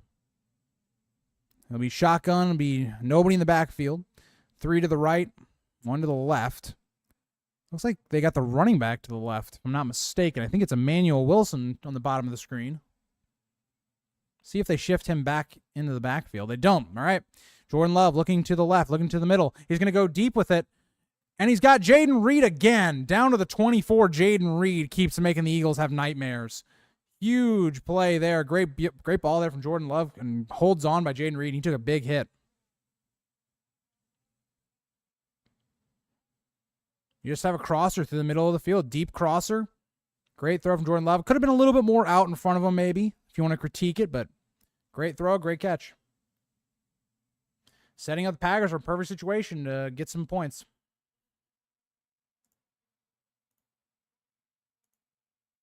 All right. Jordan Love will be under center.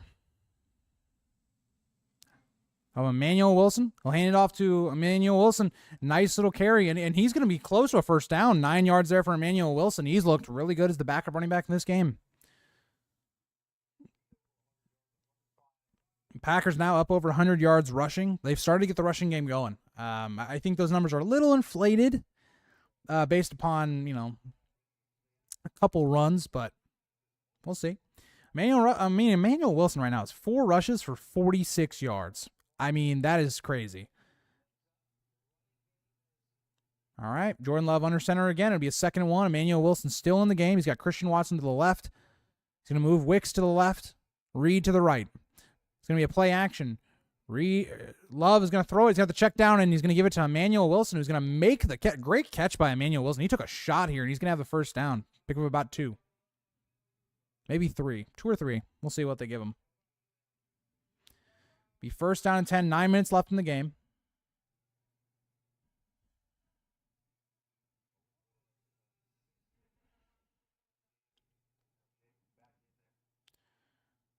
Jacobs back in the game. They take out Emmanuel Wilson. Jordan Love will be in shotgun. Josh Jacobs to his right. Christian Watson, the bottom of your screen, he's going to rotate in. He's going to be over the tight end. He's going to give a handoff to Jacobs. Jacobs is going to find a little bit of a hole, and he keeps pushing. Offensive line are pushing him, and he's going to be down around the 8.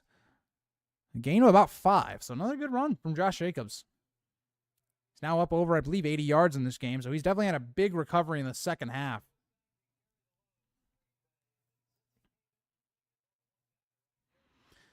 Yeah, 15 carries for 80 yards. He's averaged at 8.4 a carry. Again, his numbers are a little inflated because of, 2 carries, but, he's gotten it going. I mean, these last 2 drives, he's gotten it going. 2nd and 5, Jordan Love will be under center. Christian Watson playing in line. Jordan Love is going to be a play action. Jordan Love looking in the end zone. He's going to throw it away. Didn't see anything there, and the pressure got there. Good pass rush from the Eagles.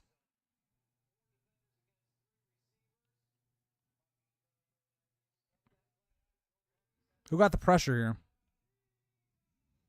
Right tackle gets beaten almost instantly.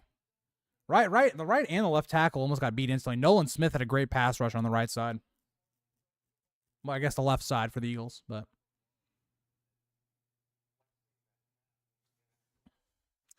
8 minutes left on the clock. It's 3rd and 5. The question is this 4-down territory? If they don't get this, is this 4-down territory? Jordan Love in shotgun. 3 receivers to the left, 2 to the right. Jordan Love looking to the left. He's got pressure in his face, and too high for Romeo Doubs. Might have just been a throwaway. He did have Maddox on him, but Jordan Love, again, pressure came right into his face. Are they going for the field goal, or are they going for the touchdown here? I like an aggressive call. I think you go for it here. Yeah, just too tall. I mean, I think he had Doubs there if he's given a better throw, but Jalen Carter right in his face. They're going to go for the field goal. I don't mind it. I mean, I don't mind it either.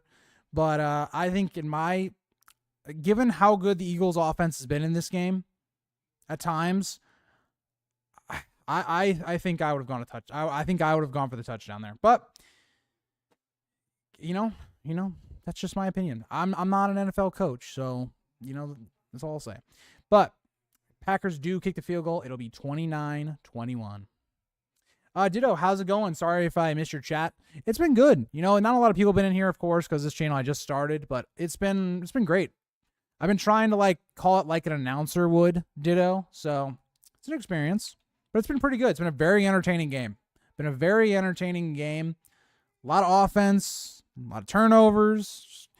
It's been a good game, but definitely you can feel it's week 1. A lot of mistakes that you wouldn't see towards the end of the season. A lot of penalties, dumb penalties, the players themselves making holds they don't need to hold on. Very similar to last night with the Chiefs and Ravens. I'd say it's a lot more in this game. A lot more dumb penalties being taken, or just dumb mistakes, drops. There's been a couple drops in this game, but yeah, it's been a good game though. Been a good game.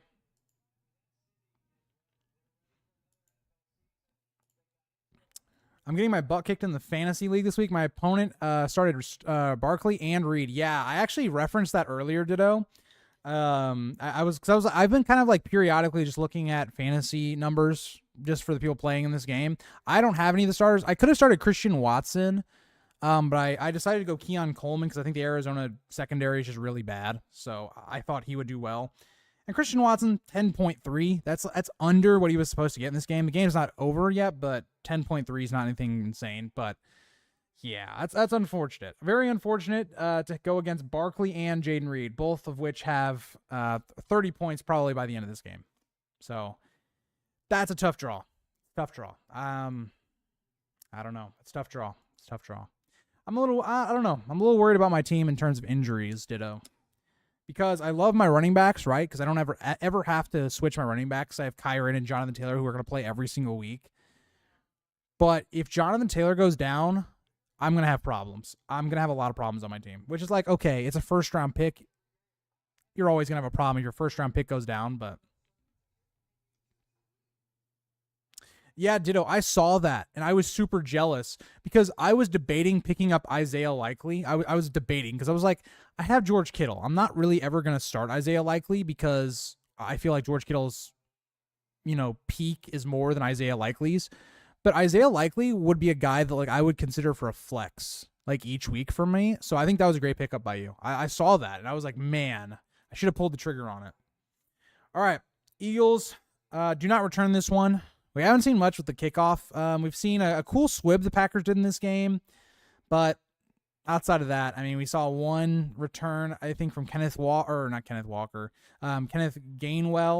Didn't really go so well, and the Packers have not had the opportunity to return one all game. So, new kickoff, great and all, but hasn't really been utilized in this game. It wasn't really utilized in last night's game either. So, again, I think when they look at the rule next, I think they got to think about making it the 35 or the 40 for the touchback if you really want teams to bring it back more. But Jalen Hurts will be in the pistol. Saquon Barkley behind him. Hurts hands to Barkley. Tries to go to the left. Great tackle. Great tackle. I think that's Quay Walker was in there for the tackle. Yeah, Quay Walker with a beautiful tackle. Got Saquon Barkley behind the line for a loss of about 2. Yeah, he shot that gap. That is on, I think, Dickerson. Landon Dickerson probably needed to get that. Left guard just missed Quay Walker completely. I think he was trying to help the center. Just got off his block. Or got off helping the block too late. A.J. Brown a little shaken up. That is not good news. We don't want any injuries, especially in week 1. Oh my God, he got popped. Javon Bullard just popped A.J. Brown. I mean, no wonder he's shaken up. I mean, A.J. Brown went to go, make a block and he got popped. Jordan Love, and they are continuing to work on Jordan Love on the sidelines back to back, like when they haven't been on the field. I don't know how I feel about that. That's a little concerning, but we'll see. All right, Jalen Hurts in shotgun again. 2 receivers to the bottom of the screen. He's got his tight end on the line on the left. Saquon Barkley to his left.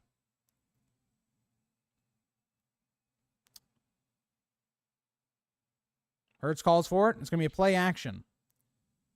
He's looking. Nothing really open for Hurts. He's dancing in the pocket a little bit. He had good protection here. He's just going to get rid of it. There is a penalty flag down. Maybe there's a holding in the backfield. That was a long time. I'd be shocked if there wasn't. Not going to lie, the announcers before the game swayed me. Yeah, I ditto. I had Isaiah Likely on my team last year, and I started him on George Kittle's bye week. And he did great for me last year. I really like Isaiah Likely. And, one of my friends has Mark Andrews, and I liked picking Mark Andrews this year because I think he's just been great in the past. But, my friend basically did a randomizer on how he actually did his pick. So if you ever saw any, like, weird picks from certain people, one of my friends quite literally did a randomizer. Like, he literally had, it randomized kicker for his 3rd pick. So... yeah. I think there was a hold in the secondary, so it'll be a 1st and 10 at the 33. It'll be a handoff here to Saquon. Saquon gets through the hole a little bit, and he gets about 9. Got about 9 yards over Saquon. Saquon's up over 100 rushing to Ditto's Payne. He's got, I think, 100 on the ground, probably 101 right now on the ground, I think. And he's got 21 through the air and 3 touchdowns. So... not a good look for Ditto. Not a good look. But, Also, Ditto, it's kind of a struggle with this stream because Streamlabs is not realizing that I can stream on this YouTube channel. And so I had to do it a different way than I usually have to. So I have to struggle to see chat. I have to basically go out of Peacock and then go to YouTube. Saquon, they give it to him again. He's going to have enough for the 1st down. So gain about probably 2. Maybe 1 or 2, more or less. This is a great drive for the Eagles. You're burning a ton of clock.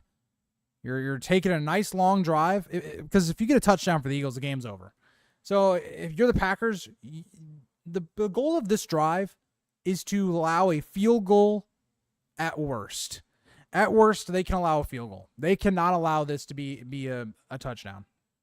You got Barkley splitting out wide to the right. You got an empty backfield. Devontae Smith in the slot to the right. You have A.J. Brown to the left. Jahan Dotson to the left as well. I believe Goddard's over there on the left as well. And it's going to be it's either a delay of game or a timeout. The Eagles call a timeout. Avoid the delay of game. I'm getting messaged by my boy John. Yeah, my boy John is also reacting to Saquon dominating. Yeah. But yeah, Saquon's going insane. And I thought Saquon was going to do great this year. Best offensive line he's had. Yeah, I don't know. Can't beat ourselves up too much in week 1. It's the most unpredictable week in fantasy. Yeah, that's fair. That's fair. I don't know. My team is just like, it's so reliant on the Rams. And I didn't plan it to be this way. Like, Matthew Stafford has always been my late guy draft pick because I don't like picking quarterbacks early. And so Matthew Stafford was the guy that I was looking for late in the draft. And so I already knew I was going to go for him. I was not expecting to get Kyren Williams in the second round. I mean, that was just insane value. I mean, getting Kyren at pick 20 is insane value in a 16-man draft. But I have Kyren, Matthew Stafford, and Cooper Kupp all starting. So we'll see. Jalen Hurts in shotgun, looking to his left. A little bit of pressure from Green Bay. Jalen Hurts is going to step up. This is the one time I've seen him actually be able to run in this game, and he's going to get probably about 7 or 8. Great job by Jalen Hurts navigating the pocket. He's going to keep the clock moving. I mean, this is the worst case scenario for the Packers. Eagles keep moving the ball, and they're just ticking this clock down. I mean, some great initial stunts there, but they abandoned their gap. This is something that the Packers have not done all game long. They abandoned their gap here. The right side is wide open. Can't do that. Can't do that against mobile quarterback. Can't give up your gaps. Be 2nd and 2 for Hurts. Past the 50 now. It's going to be a blitz here, or at least they back off it. It's going to be a catch there on the outside to Kenneth Gainwell. He'll get the first down, but there's a flag. Let's see what the flag is on.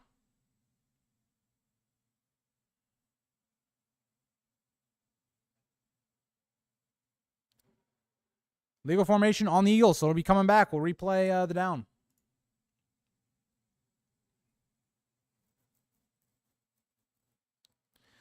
I'm hoping Ford or Pollard. See, I'm not big on Pollard. I'm not big on Pollard. Ford. So okay. So I actually remember this in the draft. Ditto. I was so pissed when you took Ford, because I think Jerome Ford's gonna be great this year. I think even when Chubb comes back, Jerome Ford was so good last year. I think he is going to be great. You know, you're behind a great Browns offensive line. Even when Chubb comes back, I think Jerome Ford could still be a guy you could definitely start. I think they're going to split a lot of carries when Chubb comes back. 2nd and 7 for the Eagles. They're in shotgun. The hand fake to Gainwell. Some pressure there from the Packers, and it's almost picked off. Jair almost had number 2. A.J. Brown broke it up. It looked like Jair had his second, and I think it's going to be it should be offensive pass interference on A.J. Brown is what it looked like. But it looks like it might be defensive pass interference. I don't know what the flag is. Jair looked pissed off. What's this on here? Oh, legal player. I'm kind of surprised this wasn't offensive pass interference. Let me rewatch this again. Okay, so you have A.J. Brown, Jair on one-on-one. Yeah, I think that should have been offensive pass interference. That should have been offensive pass interference in my opinion. But I don't mind him playing. But I think based upon what they've been calling earlier in this game, I would have said that was offensive pass interference. All right. 3rd and 7. Jalen Hurts has been very risky in this game. I mean, he has made some very bad throws, and that was another one of them. Saquon back in the game, lined up next to Jalen Hurts on his left with Goddard on the right. Jalen Hurts has plenty of time here. Packers have no pressure on Hurts. He has all day. Hurts is going to take off again, and he's going to go right into the Packers. They're going to stop him short about 2 yards, I'd say. It's going to be 4th and 2, and there's a flag. The Packers came in a little late on Hurts. Is this going to be a personal foul?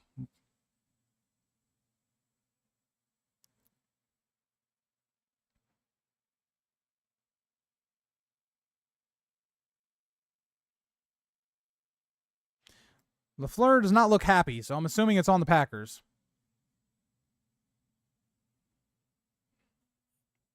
What is it? What is it, ref? What is it? You got us on the edge of our seat here. We got 4.5 minutes left. This is a big penalty.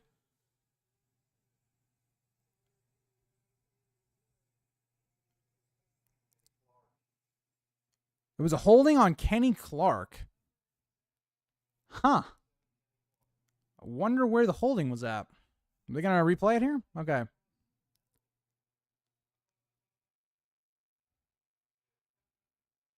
Oh, that's a terrible penalty. What are you doing? I mean, Kenny Clark, you cannot expect that not to get called. That is a dumb penalty from Kenny Clark. That could cost you the game right there. That penalty could cost you the game. That is a stupid penalty. They're going to give it to Barkley for about a yard and a half. That was a terrible penalty for Kenny Clark to take. He basically just held him and just was like, here, you don't get to go anywhere. So. Yeah, I get you, Paul. Or I get you, Ditto. I get you. Like, I was having a massive wide receiver issue because I wanted George Kittle just because he's been on my team every year, and I love George Kittle. He's one of my favorite players in the NFL right now. But it left me where I was in round 5, didn't have a wide receiver too. So even though I love Terry McLaurin, I think he's gonna be great. I would have liked Terry McLaurin more as a flex than a wide receiver too. But a 16-man league, just kind of how it goes. 2nd and 8 for Jalen Hurts. Empty backfield. Barkley's gonna go to the right. A blitz from the Packers gets there, but they don't hold up their gap on the left side, and Hurts is going to run he's going to power through to get the first down. I mean, he powered right through Eric Stokes. Eric Stokes and Quay Walker could not bring down Jalen Hurts. And now if you're the Packers, you got to start thinking about timeouts. We're 3.5 left in the game. Clock is ticking. Eagles are driving. If the Eagles get a touchdown here, game's over. I mean, the Packers got some pressure there, but just, I mean, I've talked about this whole game. Packers did a great job of not letting Jalen Hurts run the ball in this game until this drive. This drive, they have not been good at keeping or holding their lanes. Jalen Hurts in pistol. He's going to give to Barkley. Barkley has nowhere to go. He's going to stop for probably a loss of 3, maybe. That's nice for you, Ditto. He lost 3 yards.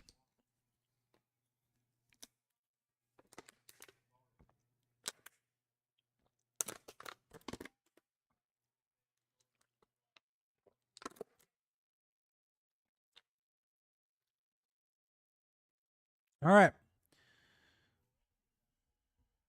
2nd and 13. Depending on how this play goes, I think if you're a Green Bay, you call a timeout, but we'll see. Jalen Hurts back to pass in the shotgun. Pressure gets there. He's going to dump it off to Devontae Smith, and another 2 missed tackles allows Devontae Smith to get the first down. 2 missed tackles, one by Eric Stokes, again involved in another tackle. He has not been good at tackling on this drive. And the Eagles might just burn this one out. I mean, they might burn the rest of this game out. I mean, the Packers can't get a stop. Terrible off. I mean, this is just insane off coverage. You have 2 missed tackles. I mean, you can't win the game when you're missing this many tackles. I mean, it's just 2 in a row. And I get you're trying to go for the football there, but it's 2nd and 12. I mean, you make the tackle right there. It's 3rd and 6, and you got a chance to get off the field. Right now, the Packers are not playing disciplined football. A lot of mistakes right now being going on right now. I would have took a running back in the 3rd or 4th, but I drafted Lamar, which I normally wouldn't do. I normally go late rounds quarterback, but I guess I was feeling like a gambling man that night. Yeah, I don't mind. Like Ditto, I don't mind quarterbacks in certain situations. Like, I think in a 16-man league, I think taking a quarterback early makes much more sense. Because in a 10-man league, for instance, right, if you take a QB, it's like, okay, there's only 10 starting quarterbacks. There's not that much difference, you know? But if you're looking at, like, for instance, me, right? I think I was the last person to take a quarterback in the league. The difference from the 16th quarterback to, like, the number 3 or 4 quarterback is insane. Jalen Hurts, though, in the pistol. He's going to hand to, I believe Barkley's still in. He's going to gain maybe 1 or 2, nothing crazy there. I'll get another timeout, I believe. So Green Bay has 1 timeout left and the 2-minute warning. Packers' hopes are right here. They need to stop. I'd love to see Green Bay get another shot at this just because I think that'd be a great way to end this game. But if the Eagles continue like they've been doing and the Packers continue to be undisciplined at the end of this game, it's going to be Eagles' game.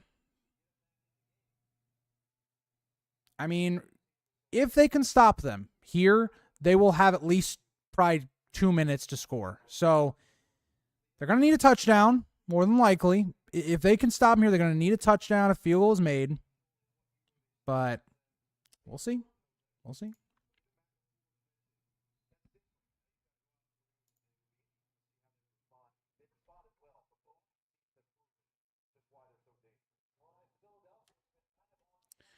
All right.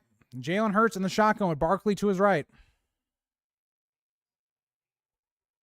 Two receivers to the right, two receivers to the left. You got A.J. Brown closest on the right in the slot spot. Jalen Hurts takes it. They're passing on 2nd and 8, and it's going to be caught. And Devontae Smith will be down at around the 6-yard line, taking it to the 2-minute warning. And that might be it. That might be it for the Packers. I love the Eagles' aggressiveness here.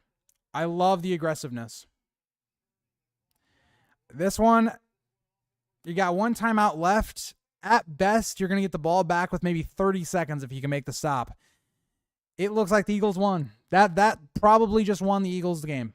And what does this game come down to? Right? This game comes down to the Eagles made too many, or not the Eagles, the Packers made too many mistakes in this last drive. The Eagles went down, they burned 6 minutes. Too many mistakes. Kenny Clark, a stupid holding penalty. You have missed tackles on 2 different plays. The one where you have Jalen where he runs for it the one time, and, well, gap lanes well. That's another thing. They have not contained Jalen Hurts on this last drive well. You have missed tackle on him, allowing him to get the first down. You have another missed tackle on a receiver on Devontae Smith. I don't remember if it was Devontae Smith or A.J. Brown who got the first down, but that which allowed them to get another first down. Too many mistakes. Too many mistakes. Packers made too many mistakes in the second half. It's just what it's kind of come down to. You have the bad interception by Jordan Love in this half. Yeah, I don't know. If the Packers lose this game, which is looking like they're going to, unless they can make a stop and get a touchdown in like 30 seconds, which doesn't seem likely, the game is looking out of hand here. And that's if they can stop the Eagles at all, which they haven't been able to do most of the game. But yeah, Lamar and Derrick Henry, I think is going to be great this year. I think it's going to be great. I think one thing I'm worried about with Derrick Henry is they are very much not having him come on the field on passing downs at all, right? I mean, there were stretches where we didn't even really see Derrick Henry, like 2-minute warning type stuff, 2-minute offense. That's where I'd worry if I was you on Derrick Henry, but I think he's going to be great. I think Derrick Henry was one of the best value picks of the draft, right? The fact that Derrick Henry is available, deep into the second round is great because I think he's going to get a lot of touchdowns this year. The Ravens offense is going to be good this year, even though I don't think they were that great last night. They had their issues. I think it was more the Chiefs' defense was really good, and Lamar had an off night than it was anything. In terms of passing, Lamar was good rushing, of course, but passing, he was definitely not as good as he usually is. But I think Derrick Henry is going to get a lot of goal line work, a lot of red zone work, and that's where I think you're going to make your living with Derrick Henry.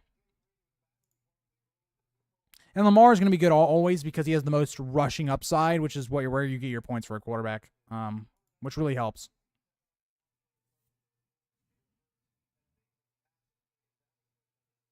But I mean, again, I just look at the Packers game, and I think the Packers, I mean, it's hard to say that it's not as distinct as like the Chiefs. I feel like they outplayed the Ravens last night, but I feel like the Packers had a lot of opportunities to win this game, and they didn't. I mean, 3 turnovers in this game, 2 of them they get field goals on, the other one, doesn't turn into anything really. I don't know. I think a lot of missed opportunities for the Packers. You also had the pick 6 that possibly could have happened in this game that didn't happen for the Packers. Yeah, we'll see how this ends out though. It's not over yet. It's not over. Packers, if if it's what 40 second run time for both, you're gonna have about 30 seconds because how long the plays take plus the kickoff. At best, you have about 30 seconds left. So we'll see. I mean, a hard-fought game by both. I personally think Jordan Love is highly overrated going into the season. I'm not just saying that because I'm a Lions fan. I really like Jordan Love. I think he's going to be great. He's made some incredible throws in this game. I think that the red zone offense at the beginning of the game was not good, and I think that one interception really hurt him. Saquon Barkley is going to get a 4th touchdown here in a second, isn't he? He is down at the 1. I mean, he almost powered in.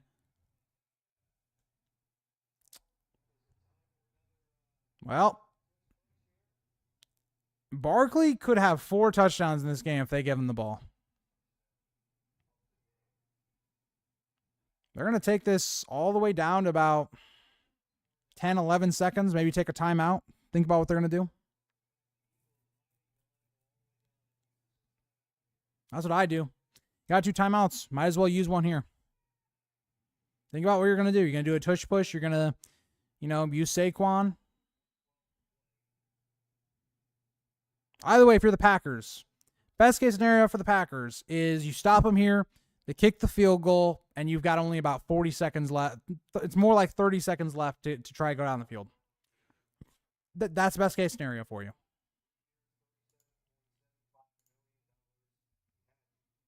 Ditto, I'm curious, why don't you like Love? I think he will be a quarterback who's in the top 10, 15 range, and that's because he's got to learn from, and that's, okay, fair enough.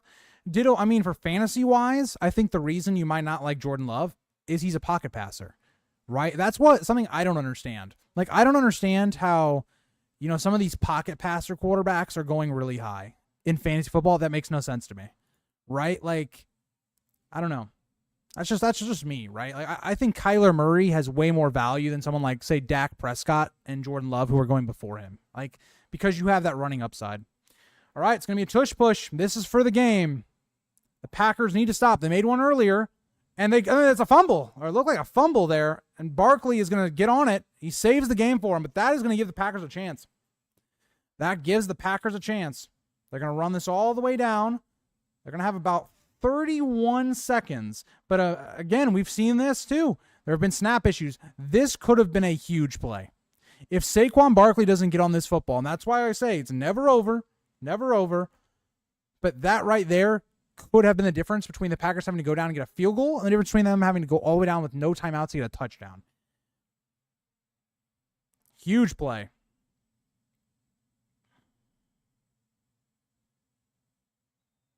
All right, we'll stop it at 30 seconds. Jordan Love's going to have to do the impossible. He's going to have to go down the field. If he gets the chance, I'm assuming they're taking the field goal. It'd be stupid to not take the field goal, in my opinion.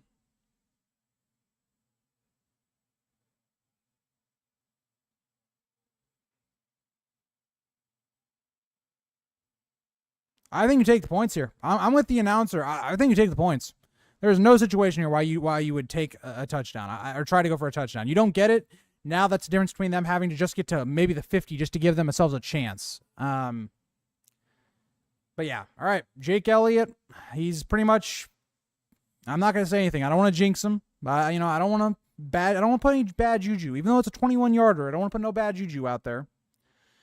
He makes his kick. He makes it a 34-29 game with probably by the time the kick is over, like 27-ish seconds. The kick is up and right down the middle. Jake Elliott's just that good. Automatic. All right. Oh, there's a flag. There is a flag. Packers, tell me you didn't do something stupid.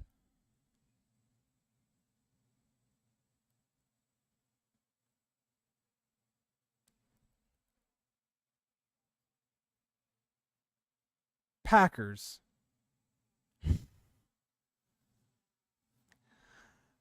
It's declined, but I mean, half the distance to the goal, I might have thought about it. I don't know. I can't believe in our league, somebody drafted Mahomes in the first round. Don't get me wrong, I think he's the best QB in the league, but in fantasy, you shouldn't go in the first rounds. Ditto. To me, there is no reason a quarterback should go in the top 4. I would say the first 3 rounds, especially in a 16-man. My dad also picked Josh Allen at the very end of the first round, and I was like, okay, that's insane. Why did you do that? But yeah, I don't know. I mean, if he beats me in this week, I guess he can talk the trash, but I don't know. We'll see. But yeah, I agree. Somebody did it in my fantasy football league last year as well. Somebody took Mahomes with not only a first-round pick, but the number 1 pick they took, Patrick Mahomes. So we'll see. Also, let me update the background. Almost forgot to do that because it's been so long since I've changed this. All right. Oh, I also forgot to update it for the Packers. My bad. Forgot to update it for the Packers. Let me update that real quick. All right, this is your accurate score. My bad, guys. My bad. All right, Eagles kicking it off. Packers are... Why would you take that out? Nixon wastes 5 seconds taking out the return when it was the very back of the end zone, and he had to basically jump over to the side to get it. Terrible decision. I know what you're trying to do, but terrible decision. That wastes precious time. All right, you're the Packers. You got 22 seconds, even less time than I thought. You got to go the length of the field. If you're the Eagles, you can't get beat over the top. That's all you got to do. Don't get beat over the top. Make sure you rally the tackles. Make sure you don't get beat over the top. If you're the Packers, you're trying to get to maybe the 50 and then Hail Mary. All right, Jordan Love in the shotgun. The pressure's on him instantly. Jordan Love rolls out. He's going to throw it deep, and he's got Reed, and did he catch it? He bobbled it a little bit. Did he catch it here? They're going to probably look at this. That took 7 seconds. Let's see if he held on, though, because he did bobble it for a second. Did he caught it? Yeah, he caught that. I think he caught it. Yep. Packers are going to go. They're at the 49-yard line. Jordan Love steps up. He can't get rid of it. He gets rid of it. Josh Jacobs, get out of bounds. You got to get out of bounds and save it. All right. That was very dangerous. The Eagles pass rush got there instantly. All right. You got 5 seconds. This is going to be a Hail Mary for the game. Jordan Love is banged up. Jordan Love is down.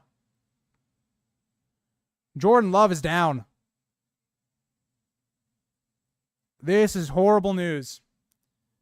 It's week 1. Jordan Love is down. They are going to have to bring in the backup quarterback to finish off the game. He's going to have to at least sit out a play, so it's going to be the backup quarterback coming in to finish this game off. Malik Willis, he'll get the Hail Mary throw. He could be the hero for the Packers to end this one out, but hopefully Jordan Love's okay. Earlier on in this game, he was getting, some stuff done with his calf. Let's see what happened here. He gets kind of twisted around a bit. He then gets hit again. Somebody grabs his leg. Oh, and his leg gets a little twisted. That's a scary, scary thing for a quarterback. And Jordan Love is still down.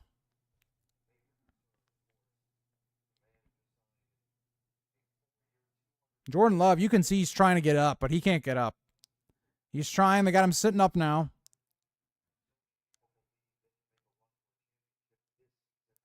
Okay, so he's going to be able to walk out.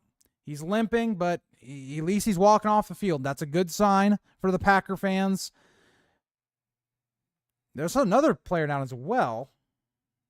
One of the offensive linemen.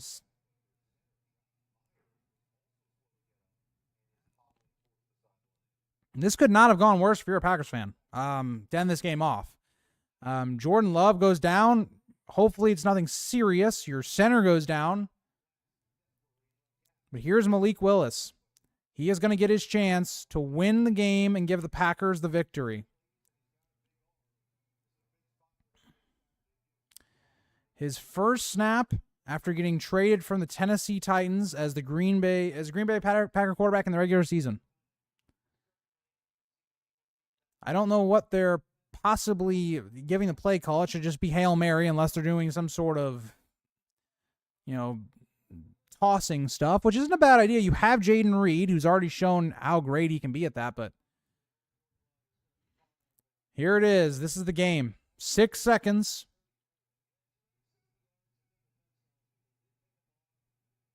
You have 3 receivers to the right. Here's the snap. The pressures are instantly, and they try to get this one out. They're trying to go to Dobbs. I guess a little closer. But this will not be the last game. They got 3 seconds left. The Eagles brought a lot of pressure. The Eagles got to Malik Willis quick.